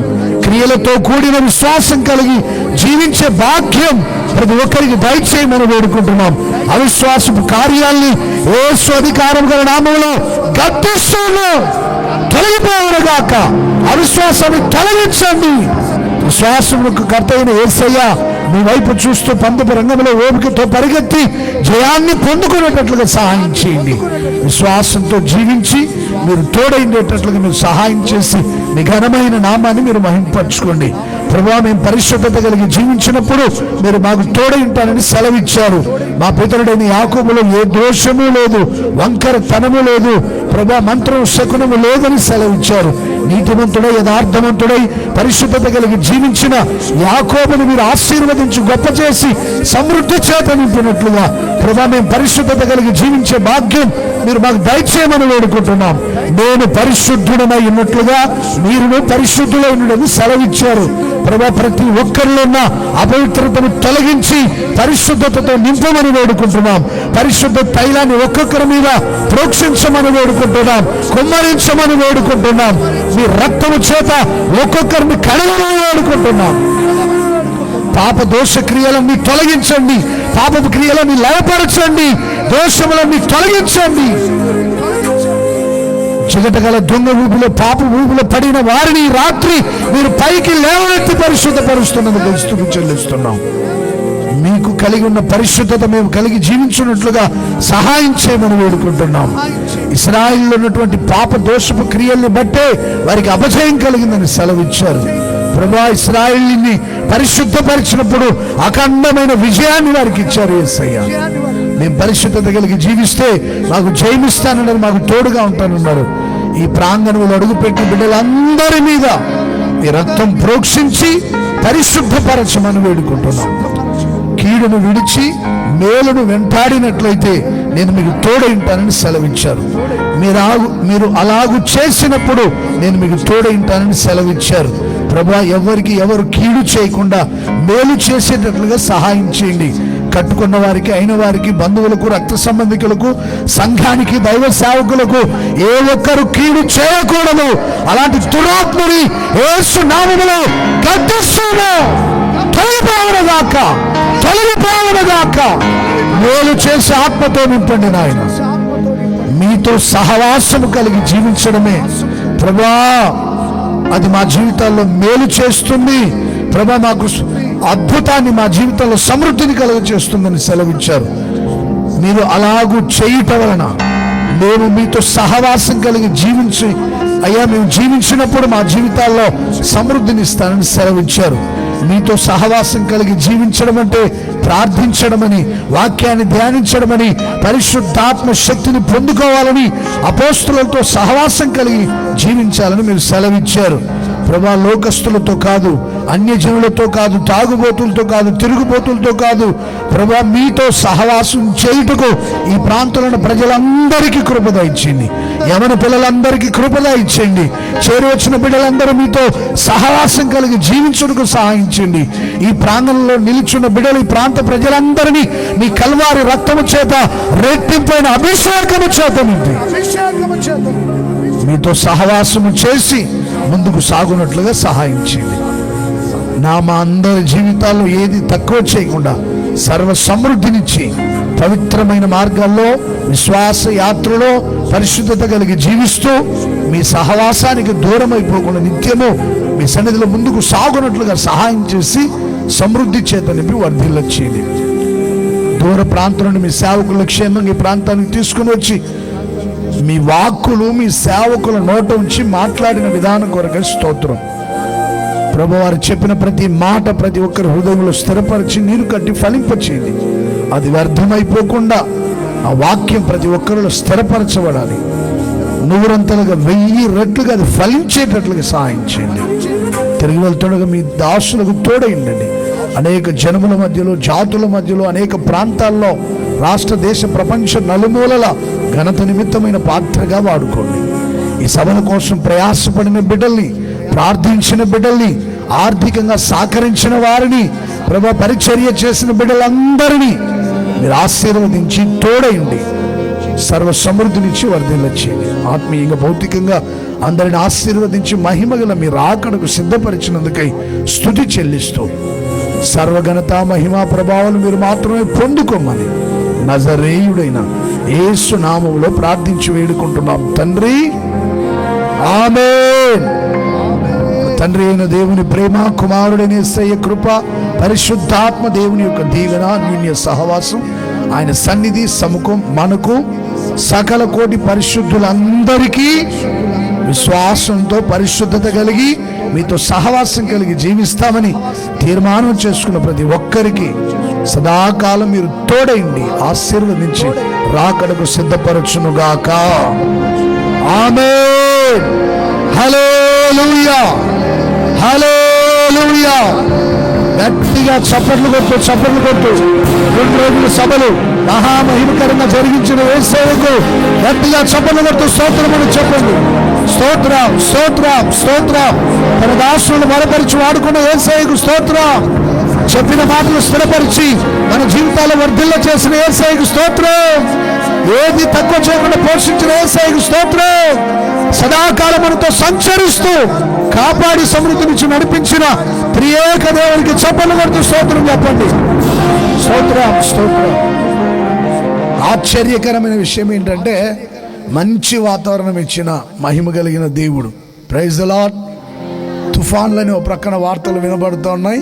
మొదటి రోజు మేము ప్రాంగణంలో పనిచేస్తున్నప్పుడు, శుక్రవారం అనుకుంటా, శనివారం పనిచేస్తున్నప్పుడు గ్రౌండ్లో వర్షం కూడా పడింది. కానీ ప్రార్థన చేశారు విశ్వాసులు, దైవ సేవకులు. సర్వశక్తి కలిగిన దేవుడు వర్షాన్ని ఆపివేశాడు. మంచి వాతావరణం ఇచ్చిన యేసయ్యకు మరొకసారి గట్టిగా చప్పట్లు కొడదామా? చప్పట్లు కొడుతూ స్తోత్రం అని చెప్పండి గట్టిగా. హల్లెలూయా, హల్లెలూయా.